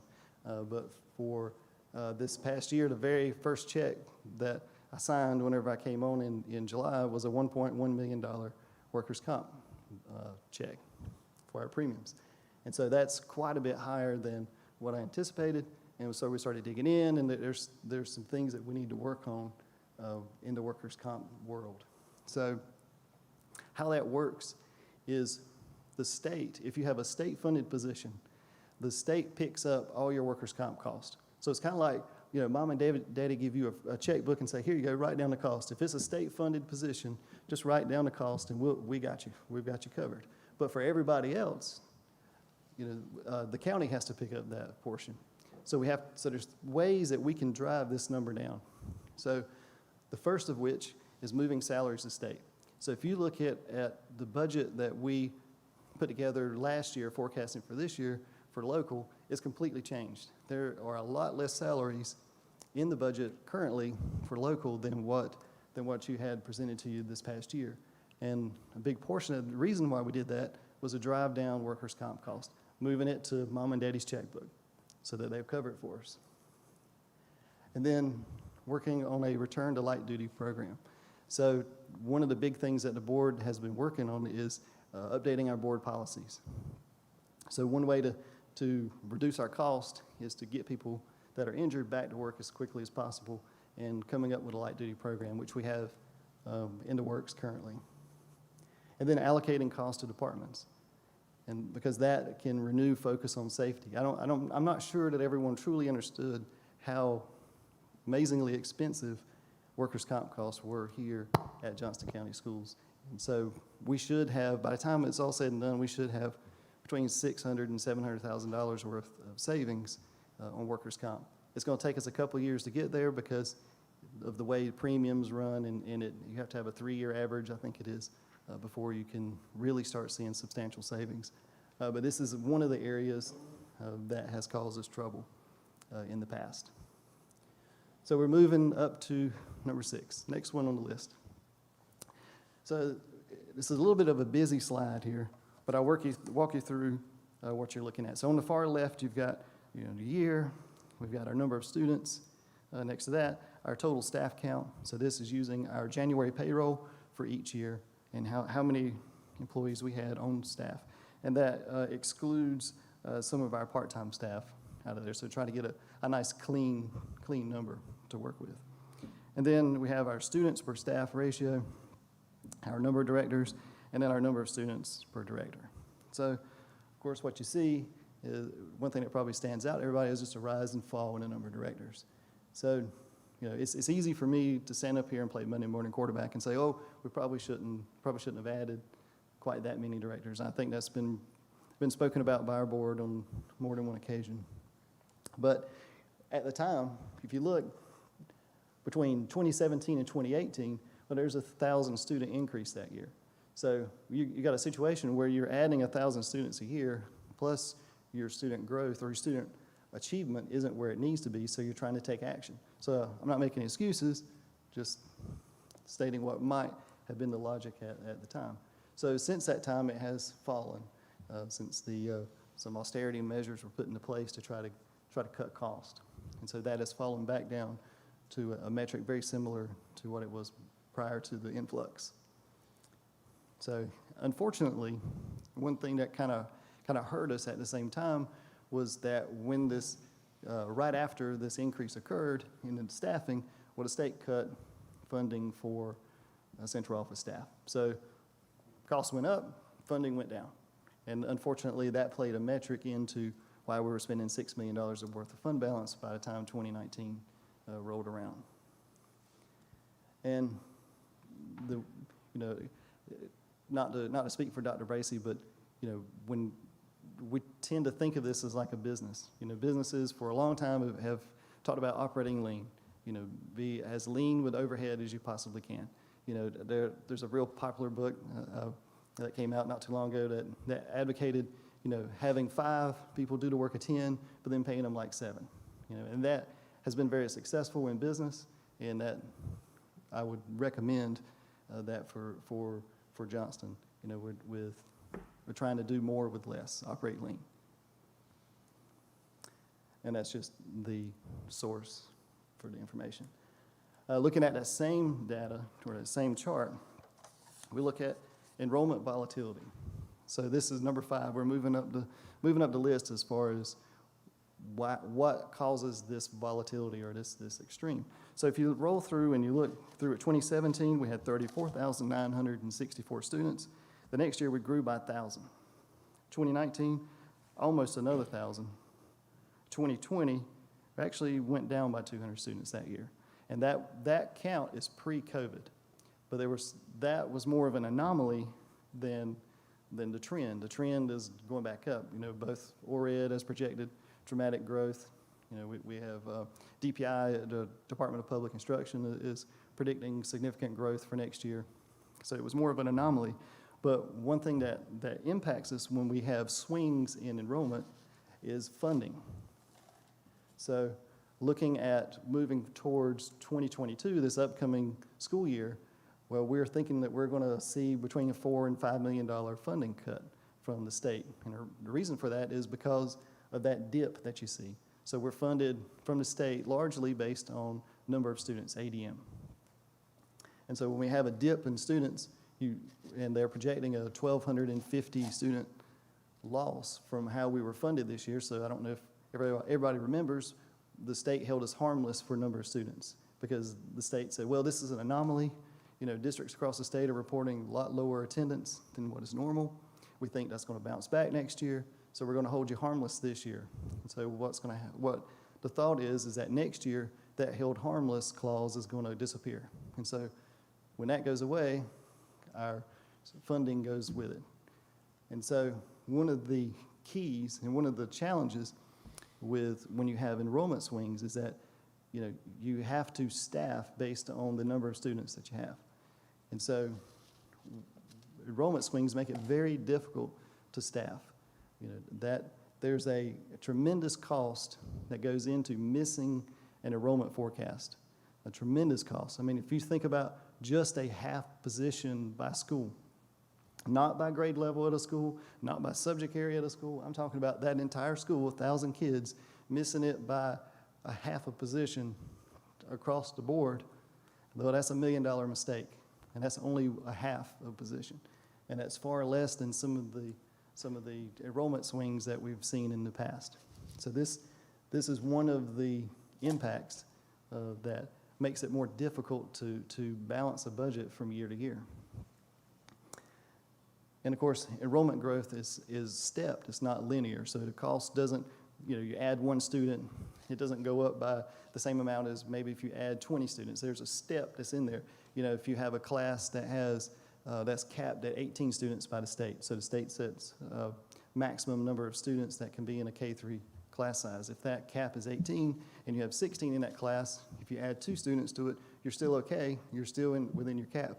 But as soon as that 19th student shows up, well, now you've got to hire another teacher. And so it's more stepped cost. Not to mention whenever you have to add a school, you have to add, staff to support that school. So moving on up, and this is, to the other extreme. So we've been talking about cost so far. Now we're going to how did we end up with fund balance additions this year and this previous year. So also a busy slide, so I'll walk you through some of it. It is comparing some key expenditures that have changed from normal. So we look at our last truly normal year, which was 2019, and we compare it to this year and what the two expenses are in there, and then what a difference would be between our normal year and our current year. And so this isn't a complete list, but it's some of the larger ones. So substitute teachers, we're expecting to spend about $2 million less this year than a normal year. For bus fuel and maintenance, over $1 million, 1.2. In utilities, over $1 million. Now, of course, that'll change some because if we go back to school, some of that cost will disappear. But we're still talking about adding a pretty significant amount to fund balance this year because there's a couple factors going on. There's reduced cost, and then if you look here, where it says CARES Act impact, there's some cost that we've been able to shift to federal dollars. So you have to be really careful about what you put in the CARES Act funding because it has to be related to COVID-19. So one thing that we've been able to shift, if you remember me talking earlier about our technology. So technology went away from state funds, that brick disappeared, and is reappearing in federal CARES Act money. And so, and the last thing I have on that list, and certainly not the least, is a significant increase in county funding over that same time frame. You're looking at an $8 million increase. So the combination of all of those things takes us to we're expecting a forecast of somewhere around $9 million addition to fund balance. And I've joked with my board that Dr. Bracey has never seen me make a prediction like this before with fund balance. I'm usually really guarded in making forecasts because forecasts can, or they'll always be wrong. That's what I call it a forecast, and not, and they're always going to be a swing one way or the other. But the takeaway from this is that we are expecting an addition this year, and it's largely related to COVID. We're climbing our list here, and now we're up to number 3. Number 3 is our benefit cost increase. So this is our state, local, and child nutrition, and it excludes position allotments. So position allotments are a funding allotment. It's a brick from the state that the state says, we don't care how much that position costs. We're just going to cover that position. So it's largely teachers, it's certified staff. That teacher can cost you $35 or $35,000 a year or $50,000 a year. The state says it doesn't matter. A position is a position is a position. And so we've ignored that because the state absorbs that cost increase. So even with that ignored, and just looking at state, local, and child nutrition, and also ignoring federal, over a 4-year period, we had an almost $10 million increase in benefits. The challenge with that is that while the state will absorb a lot of that cost, it doesn't absorb all of that cost. For example, low wealth funding, which is our 3rd largest brick that we get from the state, has no relationship to benefit cost increase whatsoever. The state could decide, and because we have no control over the benefits that we that we have to match for employees, the state could say, well, we can have a 10% cost or 10% increase in benefit cost, but of course our low wealth funding doesn't move a dime. And so what happens whenever you have a shortage, when that brick doesn't cover everything that needs to be in there, well, now we're using it with mortar. Now it's going to fall into the county to help us out with that. And so that's a significant portion of that growth. And then on number two, I want to walk you through a peculiar business model. So if you can imagine that you have a clothing store, and just think about whether or not you could be profitable in this scenario, and if this would work for you and your business. So you've got a clothing store. Imagine it's like Belk or JCPenney's. You've got shoes, you've got jackets, you've got socks, you've got everything that you would have in a Belk's. You can't control what you're selling. You know, the federal government has told you what you're going to sell and how you're going to stock it. So you have no control over that. So with that in mind, customer one comes in, and they just need a pair of socks. And you're paid $10 for those socks. And you're thinking, great, that customer only cost me $1 for that. So I just made $9 off of that sale. So customer two comes in. That next customer needs socks, belt, and a shirt. And you're also paid $10. You're going to notice a pattern here. Is also paid $10. You get $10 for that. And you're thinking, ooh, wow, that's kind of close. So maybe it cost me $9 for that, and I'm making $1 off of it. It's really close to a break even. Customer three comes in, needs everything that customer one and two needed, plus they need a jacket and shoes and other things, and that might cost $100. And now you're losing $90 off of that one customer, because you're collecting, you guessed it, $10. But I'm going to throw a surprise at you now. Customer number four comes in, and every single customer after number four comes in, and they get what they need, and you are paid exactly $0. So nothing, no customer that comes in after that will generate you any more revenue, yet you have to serve them. You can't close your doors. You have to keep it going. So how long do you think you would be able to operate a business profitably in this kind of funding model? If that seems kind of far-fetched to you, I've got bad news, because I've just described how the state funds our Exceptional Children program. So for every child that comes in, we receive 4,400 and some odd students. It doesn't matter if that child has a learning disability and is a very low cost to the district, or if that child needs a one-to-one support, needs a nurse or nursing assistant there one-to-one. That is 4,400 and some odd dollars. There are some federal pots of money that can chip in, and that is needs-based, but that doesn't come anywhere close to making up the gap, making up the difference, because those funds are very limited. So with that in mind, let's look at our number two cost. And this is also a very busy slide, and there's a whole lot of red in this slide. And in this case, unlike the other slide where we looked at where red was a good number, in this case, red's bad. So looking at a 6-year trend, 2015 through 2020, if we look at our EC and pre-K, now I've got these two put together because, and I won't get too deep into the weeds here, but we run a blended model here between EC and pre-K. They're kind of put together. And so that's why you see the two labeled up here. And so if you look over time, in 2015, we had $29 million worth of expenses, all total for our EC and pre-K program. By 2020, that had grown to $42 million, and we had a 46% increase in cost over that time. Now, if you look at our funding that came in, if you notice, funding's kind of all over the board. If you look at 2015, it was $27 million, then it jumps up to $29 million, then it drops again in 2018 down to $27 million, and it climbs right back up to 31. Remember what I was saying about federal dollars were unpredictable? Because this includes our federal funds. In 2018, we had roughly a $900,000 decrease in our federal PRC 60. It's one of the bricks that comes from the Fed in that 1 year. And that's a huge hit to that program. And unfortunately, it happened at the same time that costs were going up. So if you notice that shortage number, that's the difference between how we're funded versus the costs that come in. Now that cost grew, for that shortage grew from 2015 of 1.1 million to all of a sudden in 2018, it just kind of blew up. That's that time where we were losing funding and costs were also climbing. It blew up to 8.8 million, then it went to 10.6 million, and then this past year it was 10.8 million.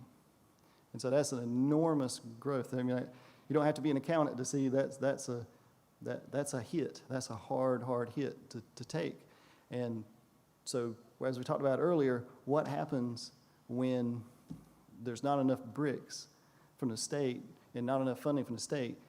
What happens? It trickles down to local. So if you look at our local budget, you're not going to see any EC cost in our local budget. We don't have a dime there because our local budget, I don't want salaries in local budget as we talked about earlier, because we try to get salaries in the state because that saves us money overall. But 90-something% of our EC budget is salaries. So you don't want EC costs in local. You want to try to keep them in state. But what that does is that displaces other things. Now you got to find $10 million worth of stuff that you would have paid with state, and now that's got to shift to local. All that flows into what the county is covering. And so if you notice, 2019, that's also the year that we spent $6 million worth of fund balance. And that is our number 2 cost, our number 2 reason why we had that much of variation, of that much swing. And I want to really draw attention to that last column that we have, and that's our funding per student. So if you notice, there's virtually no change. Even though costs have climbed, there's virtually no change in our funding per student.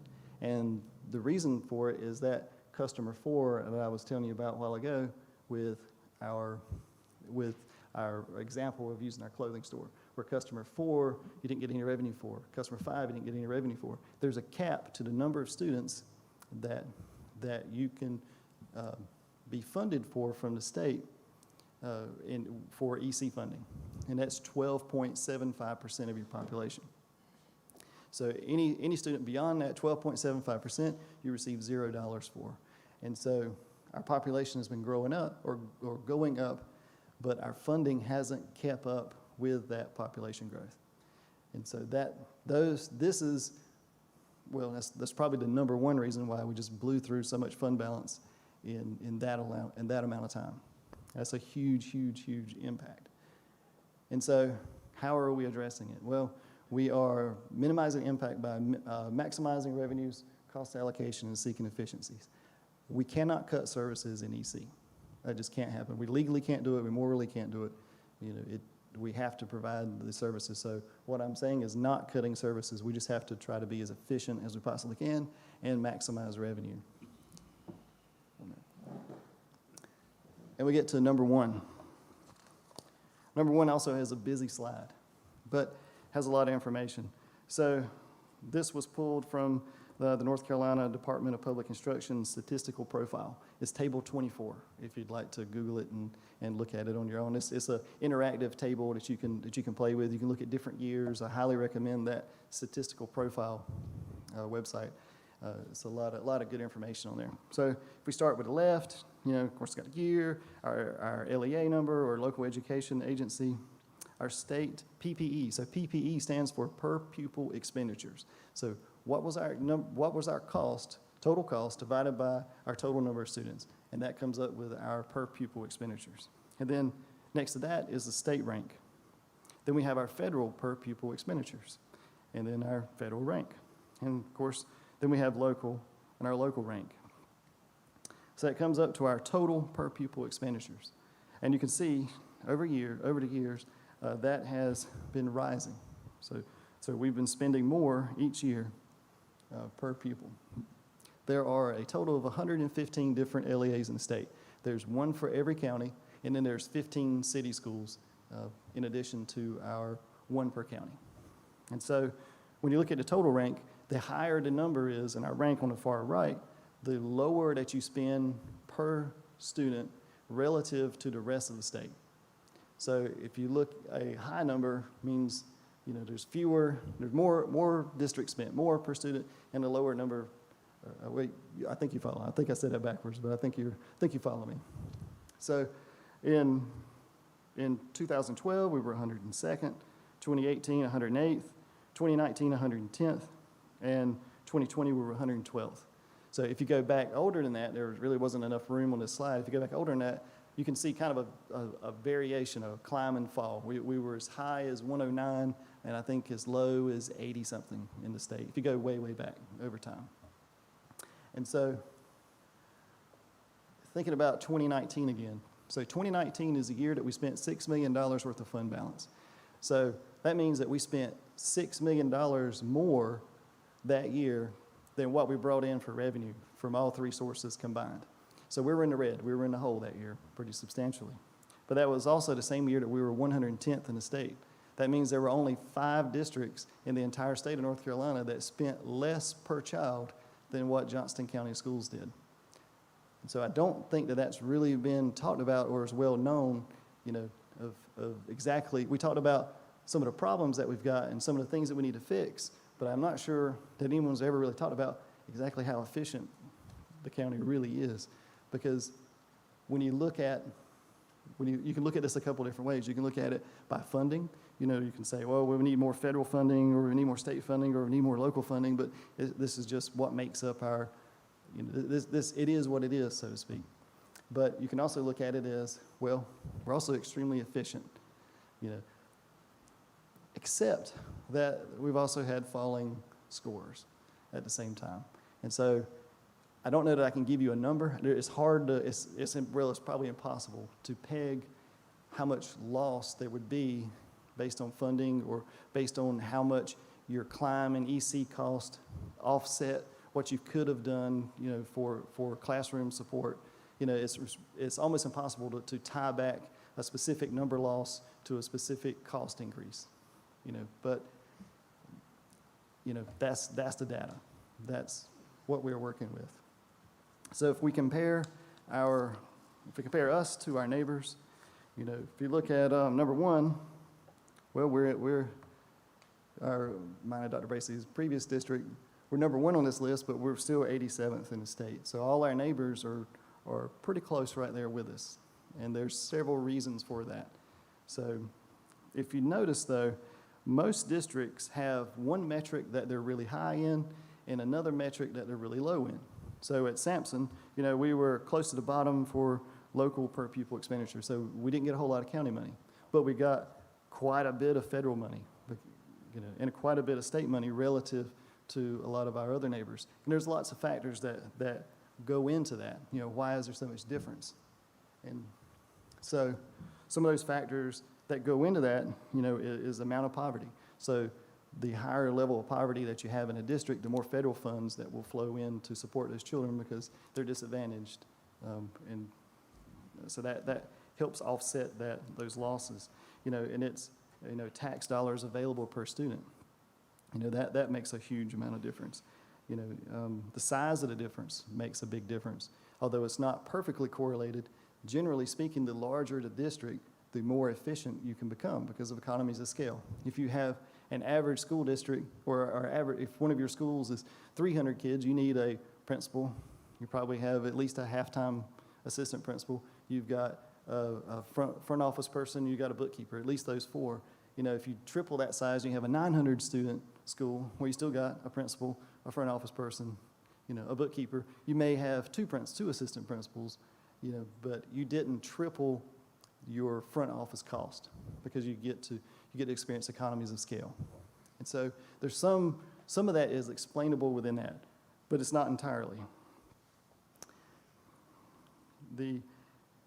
This next number I'm not giving you because I'm advocating for it. I'm just giving you a kind of it's a little bit shocking. It was shocking to me when I looked at it, and I think it might be for you as well. If we were to take the average statewide per pupil expenditures, so the average student in the state of North Carolina has $9,950 worth of expenditures for that student. It's about $908 per student more than what we receive.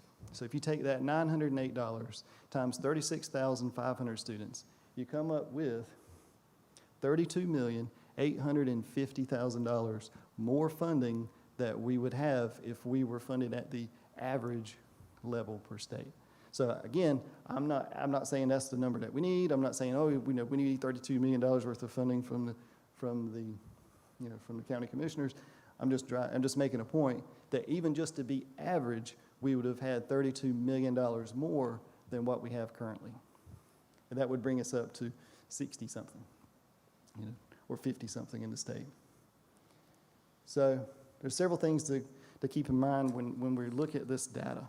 The first is that the county provides, despite what we just saw there, the county provides a very high level of effort. So especially when we factor in debt. So what does effort mean? It means, how much tax dollars, your percentage of tax dollars that are spent for public education. It's very high here. But as you already know, and as we talked about earlier tonight, a lot of that money is tied up in the debt service. I think it's, $36 million, if I heard Mr. McClam correctly. I could be a little off on that, on my memory. But there's a lot of money that's spent there. So that's why I can't come to you and say, well, we need $30 million a year more because you're underfunding us. It's a combination of factors that is the reason why we're number 112. As I had, someone mentioned to me a couple of weeks ago, somebody has to be the bottom. Although my thought process of that is, why does it have to be, Johnston County Schools? That would be my reply to that. So we also, as we mentioned, we also receive extra funding from the state and the federal to help bridge that funding gap, but it doesn't get us all the way there. If you look at what districts are at the bottom, so those of us that are near the bottom, and I'm actually going to back up and show you Harnett, just kind of compare us to Harnett, because our next door neighbor, also 109, right there with us at the bottom. So there's some common components there to it. They get a little bit more state funding. They get a little bit less local funding, a little bit more federal funding. So when you look at some of the ones at the bottom, a lot of your districts at the bottom are your districts that have significant changes in enrollment. So, and you look at districts that have had financial trouble over the years, have that same metric. All you gotta do is Google, the different school districts and look around the state. And I had a slide that had a lot of those districts listed, but I didn't want to come up here and throw them under the bus. But there was a common theme between them all, and they had changes in enrollment, because that puts a lot of pressure on that district, both when you have growth and when you have a decline.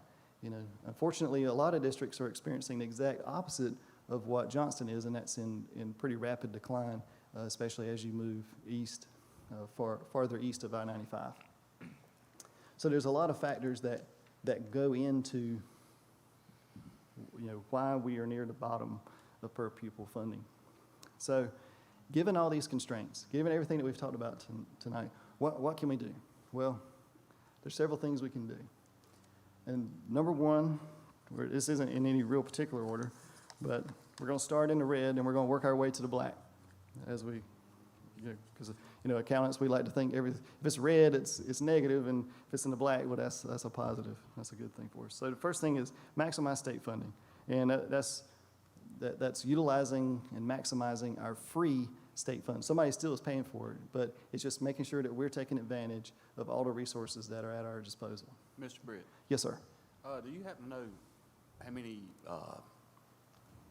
salaries have been changed? I think it was 273 local paid, and you keep referring to it, you've reduced the number. Do you have an idea what that number's been reduced to? I don't have a salary, I don't have a position count, but I do have a dollar amount that we're targeting, and it's over $10 million is what we're targeting to move out of local and into state. Thank you. And hopefully it'll be quite a bit more than that by the time it's all said and done.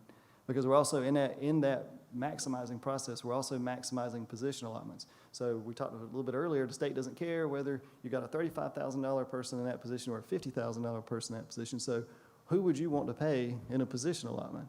Well, obviously your higher paid people. So you put your highest paid people in the position allotments, and then you pay with dollar allotments your lower paid folks. And that's how we are, quote unquote, fixing EC.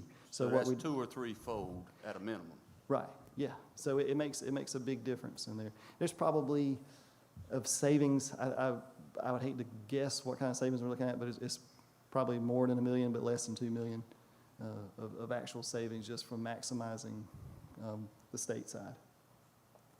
So, then, of course, cost control and efficiency. That's huge. That is, workers' comp, position right-sizing. So I had to word that kind of carefully. I'm not talking about downsizing. We're talking about right-sizing, because you can't cut your way to success.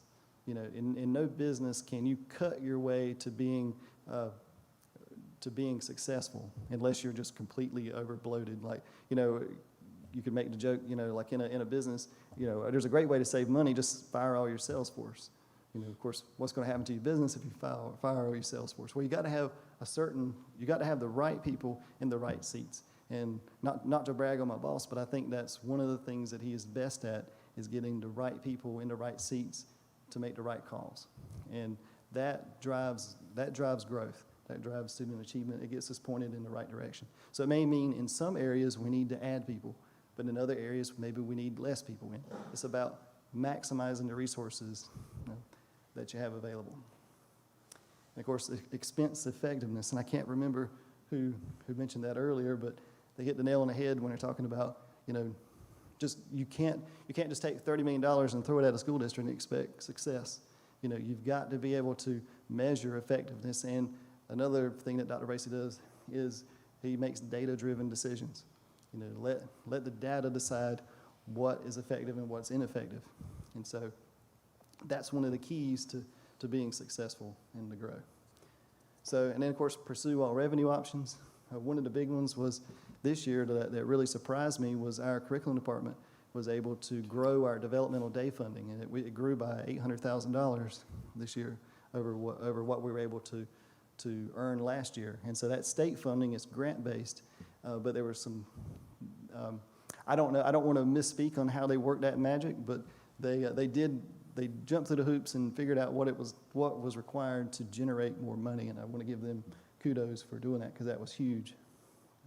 Of course, maximizing Medicaid for the EC side, and then generating as much as we can through grants. Raise awareness, just like what we've talked about with state EC funding. I'm not advocating totally throwing out the funding models that we have, but there's some that really probably need tweaking, and I would recommend looking at the state EC funding model and others. The impact of regulation. I could do a whole lecture and get on my soapbox about regulation, but I'll keep it short and sweet. Sometimes laws and rules that come from Raleigh and Washington have the best of intentions, but have negative impacts and negative consequences on a school district. And I won't get into too much of the detail unless you have questions, which I'm happy to get on my soapbox and speak about that for a while. But there's some decisions that do negatively impact. And of course, probably the more controversial thing that I'm going to say here today would be to maintain a high level of fund balance. So Dr. Bracey likes to pick on me because I talk about the Goldilocks zone of fund balance. So not too high, not too low. So at Sampson, I recommended there just having a $2.5 million fund balance. Sampson was a very stable district. If you go back 15 years, there was 8,000 some odd number of students. If you go look at it today, there's 8,000 some odd number of students. Where those students are in the county have shifted. There was a move from the southern end to the northern end of the county, closer to I-95. But the total variation was not very significant. Well, as we talked about here at Johnston, there's a lot of volatility here. There's 1,000 student, as we looked at earlier on the data, there was 1,000 student swing from one year to the next in growth. And that makes it extremely difficult to staff appropriately. And you can't understaff. So like we talked about with our K-3, you can't, when you add that extra student and you got 19, well, the state says, well, now you got to hire another teacher. Then there's consequences if you don't. We don't have a choice. We have to staff based on what we expect. And so we can't undershoot that number. And so I would recommend a relatively high level of fund balance, at least in the near term, at least in the next 5 years or so. What number have you got on mine? I would recommend $20 million. And that is very high. And I fully admit that, that's high. But when you look at what our variations have been year to year, we had a $6 million fund balance spend in 2019. So based on that, if we were to have that type of variation again, we have another spike in cost or decrease in revenue, well, that gives us about 2 years, a little over 2 years, to make an impact before we start running into cash flow issues again. So it buys time on there. The last thing you want to have happen with a school district is, especially when you are, and I'm giving you my opinion. I try not to give my opinion too much, but I'm getting into it tonight.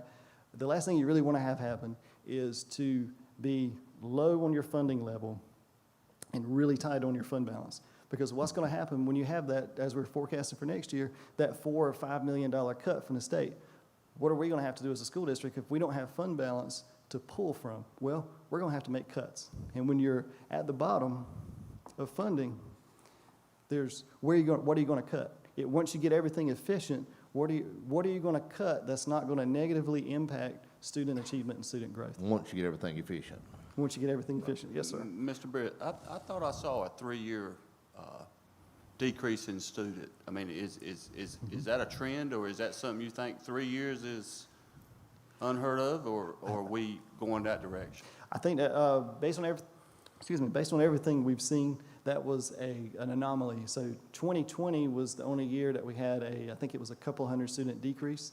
And then this current year, we have a decrease that we think is driven by COVID, because it's a statewide decrease. Every school district in the state has had a lower enrollment than what was projected.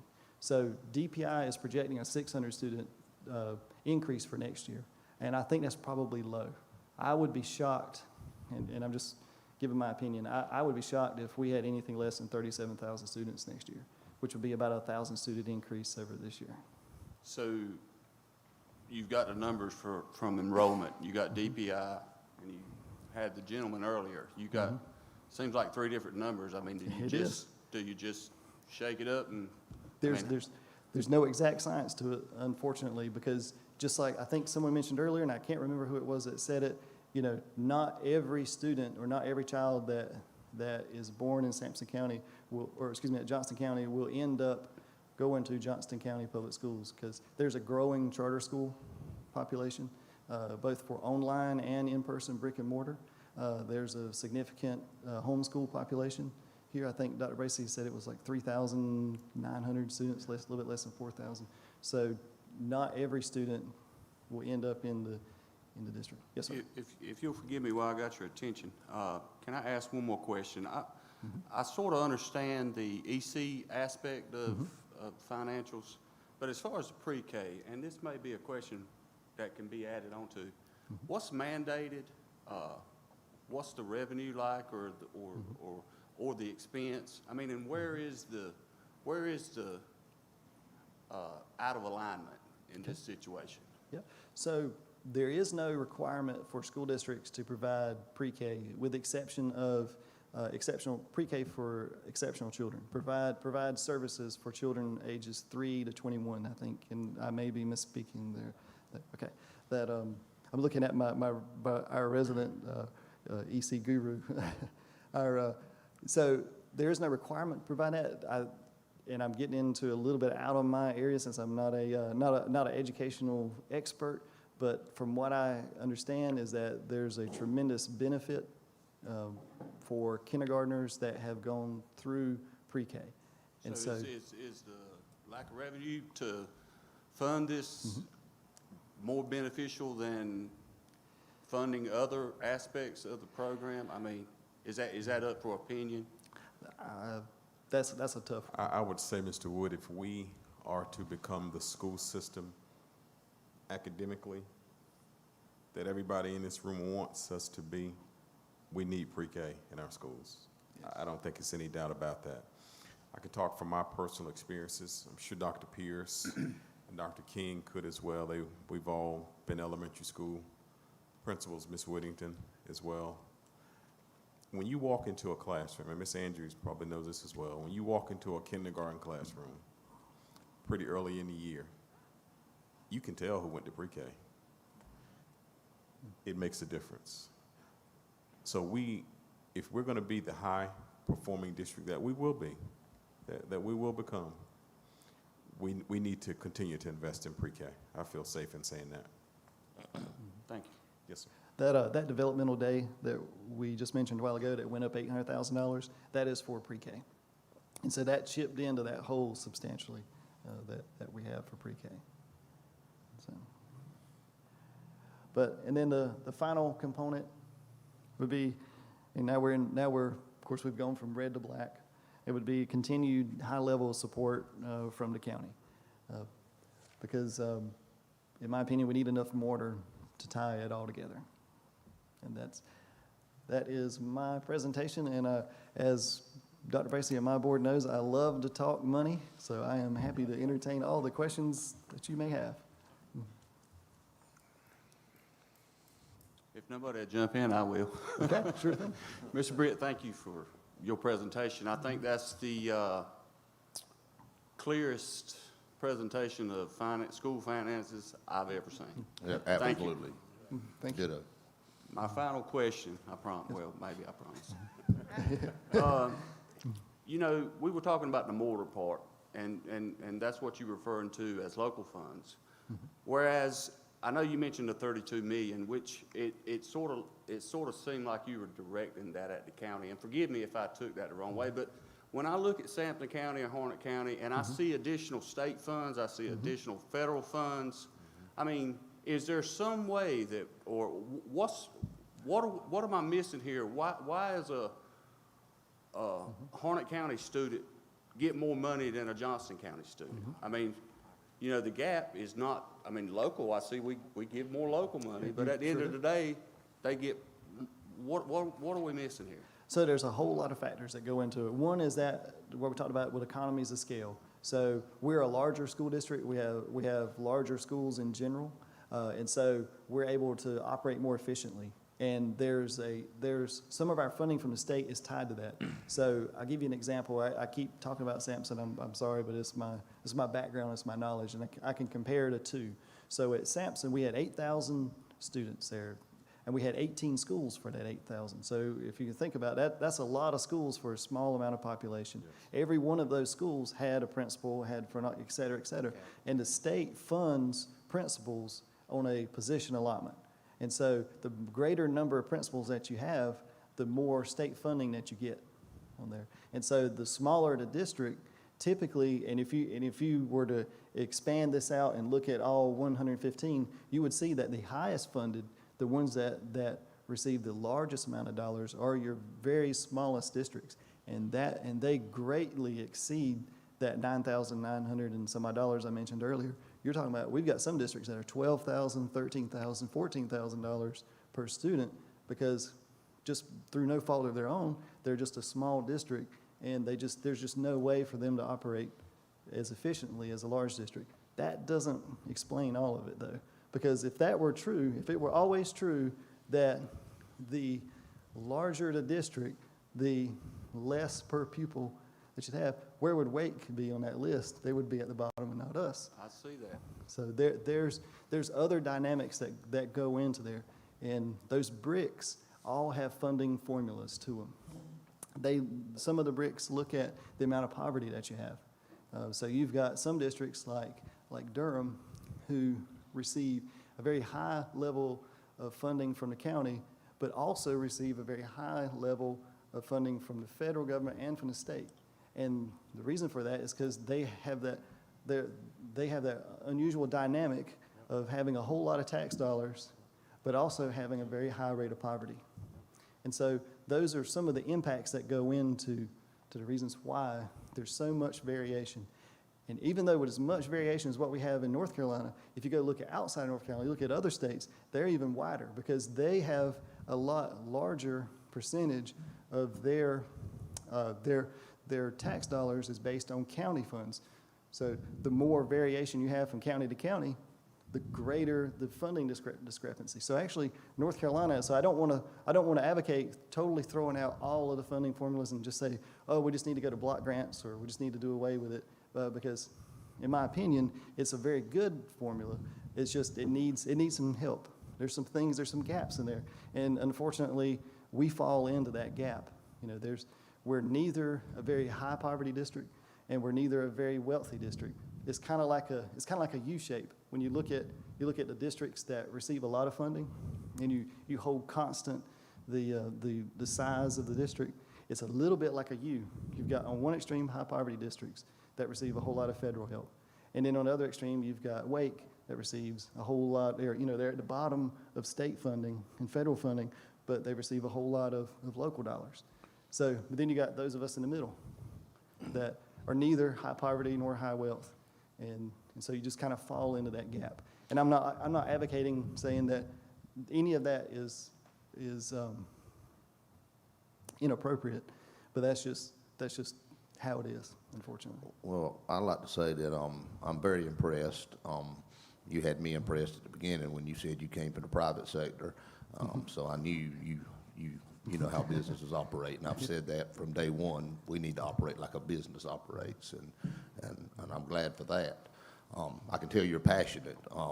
I think you could sit here several more hours and enjoy doing it. I would love to. And that's impressive. What's also impressive is you're paying attention. You don't have the mindset of, well, they've got plenty of money over there, and we can just get it and then figure out it later. You're really moving money around to work as efficiently as you possibly can, with the mindset that we don't want to dip below that. That, as you said, you don't want to get to the bottom. You want some room. But I'm impressed overall, and I think that if we maintain this level of enthusiasm and this marksmanship, so to speak, we should definitely have a good ways to go. Good job, Mr. Pruitt. Thank you. Thank you. I would agree with that. I did have a question, though, and kind of a little bit in the weeds. When your numbers for local rank, when I look at the North Carolina Association of County Commissioners, we're a little bit higher than that, Right. about 56 or somewhere. So not that where we at is an acceptable location, we're at 75 or 56. I think we can do better. But just curious, where is the source of your local ranks? It's from the North Carolina Department of Public Instruction. If you Google NCDPI statistical profile, and you'll find their ranking. They've got all kinds of tables, all kinds of charts. And It's just curious because it's within $10 of the same number. It's just 25 positions different. And I would say a little bit further is Commissioner Smith has mentioned first-class education for our children. And I think as part of that, I want to see us move up that ladder, from the middle of the pack. I don't know we can be number one, but we sure can be better than middle of the pack. And I think that ties to some of the earlier discussion is things being based on performance. And I think as a commissioner, and maybe boards before me, that was very difficult when scores were going down and requests were going in the opposite direction. So it sounds like maybe we're both headed in the right direction over the next few years. And I think the board, as it sits here now, and you've heard tonight, we're willing to invest in our children. And with Chris Johnston sitting there in our economic development, we're always talking about having a workforce to bring new industry, new businesses in.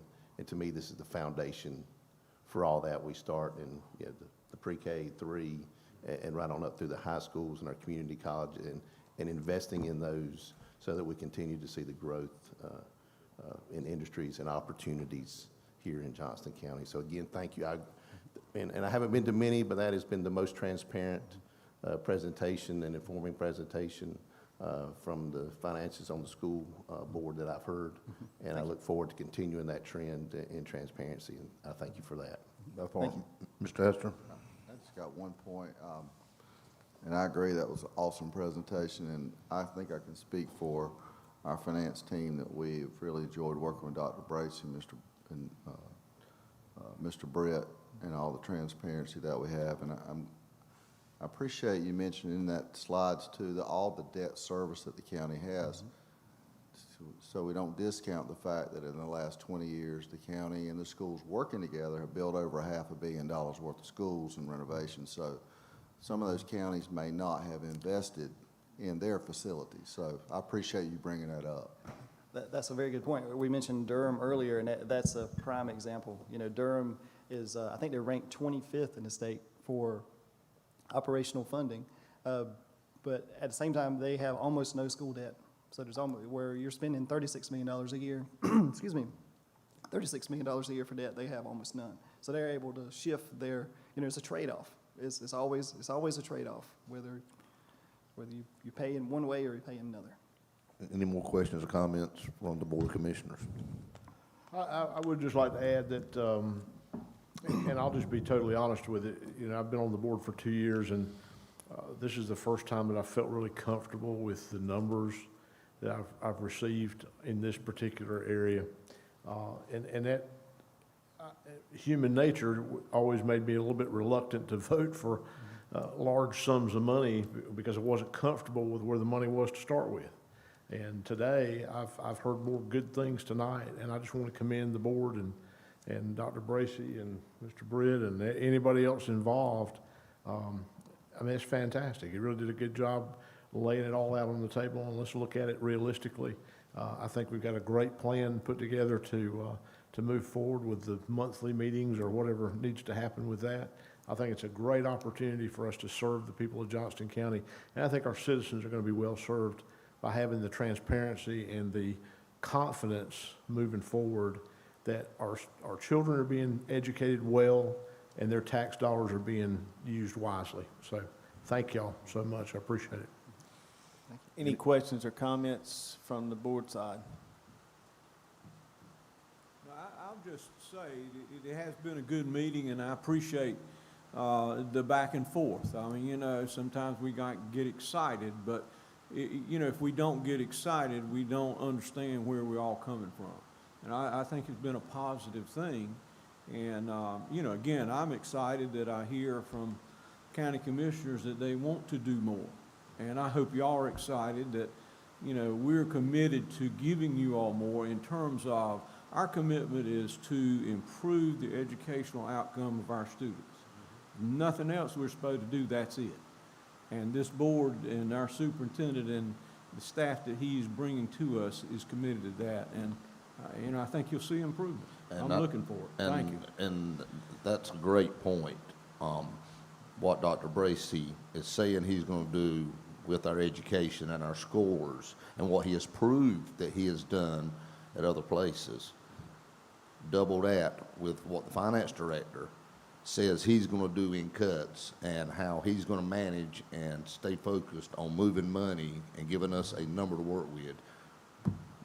We can have nothing but confidence. Well, that's right. And what you've heard tonight is this is a goal. We have enumerated a goal. No more DNF schools in 3 years. And I commend the superintendent for doing that, because I'll be honest with you, tonight is the first time I've heard that too, although we've been fussing about it and talking about it. So, you know, that is a measurable goal. Sorry, Chairman Sutton, I just had to input that. No, you're fine. Anybody else? Just to point out, Mr. Carroll, that is in our 5-year strategic plan that Dr. Bracy was bringing to us, and, you know, from the DNF school. So it is a positive thing. Mr. Harris, I agree with you. This is probably the best I've felt with our finances and understanding it. And Mr. Britt has done a great job from day one. And I commend Dr. Bracy for bringing him to Johnston County, because he has done phenomenal things in a short amount of time of educating us on just the finances of a school district. So I appreciate the county commissioners' willingness to meet with us. I think it was a great meeting. I think we collaborated very well. We understand where we both want to go, and I think it's on the same road. And how we get there doesn't matter. It's just a matter of getting to that end goal of building other schools, making sure that our students do have the opportunity to better themselves once they come out of Johnston County Public Schools. And from an economic development standpoint, we want to make sure that the county continues to move forward, and we're not a stumbling block for the county as far as the education process in Johnston County. So I do appreciate that. I look forward to working with Mr. Stewart on getting a working group together. I think it needs to be done on a monthly basis. That's the only way we can continue to move forward because, let's face it, we're growing on a daily basis. So if we work on a monthly basis, we'll try to stay in tune with what's going on in the county. So I look forward to going ahead and getting that meeting set up immediately so that we can go ahead and get that group started and move Johnston County forward. So again, I thank everybody who had a hand in this meeting tonight. Thank you to the Child Nutrition again for the wonderful meal. Thank you for Mr. Art for the sound and our staff for the live stream and everybody else to put this together. Most importantly, Dr. Bracey, thank you for a great presentation. Mr. Moore, thank you for an awesome presentation of where we stand and where we want to go as far as building and construction, and Mr. Britt from a finance standpoint. So, Mr. Chairman. Yes, thank you. All those things and more. I've expressed how pleased I was with the meeting and the appreciation for everybody and all their efforts. From our board, I would like to, we've talked, as Mr. Carroll says, we've got into weeds, we've got passionate, which is a good thing. That's how you get things done. But on a lighter note, but a very important note, coming from my board, we'd like to mention the Princeton Bulldogs, women's basketball team, local high school. Dr. Bracey, when he came and addressed the board, brought up that they were advancing well in the tournament, and they did go to the state tournament. It's not exactly the result we were looking for, but we were so proud that they represented our county well at that level. Mr. Wooten, you know anything about that? I know a little bit about it. My wife was the coach and my daughter was the point guard, and just them representing the Johnston County as a school system made me really proud. And my wife's retiring this year, so what a way to go out, and that's something that to get to the state championship and represent Johnston County schools it doesn't feel good now because, you know, they wanted to go there and win, but it's something they'll always be able to cherish as they get older and can talk about it. But I'm so proud of the Bulldogs and the Princeton community and everybody across the county that was supporting them, reached out to them to victory. But as far as I'm concerned, they're champions in my book. But you know, when Paula retires this year, she'll serve this county for 35 years as a teacher. She's coached 3 sports her whole career. And she's a product of Johnston County Public Schools. My kids all came through Johnston County Public Schools. I came through Johnston County Public Schools. So my entire family has benefited and was well prepared for the workforce and being successful. And it's only because of Johnston County Public Schools. So I'm proud of that.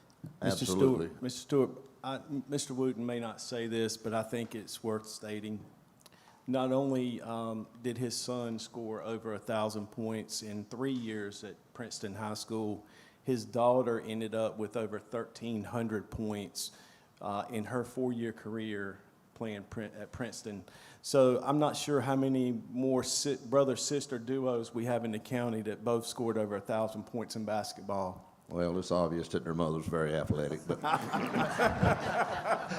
not forget, you go to championship games as a team. So they had a great chemistry as a team, and those girls fought hard for Johnston County Public Schools, so I'm proud of them. absolutely, we are too, and hopefully we can get together and coordinate, and maybe they can come to one of our meetings and tell us about it and their excitement and life experiences. It's something they'll never forget, and I know your wife won't, and thanks for her career.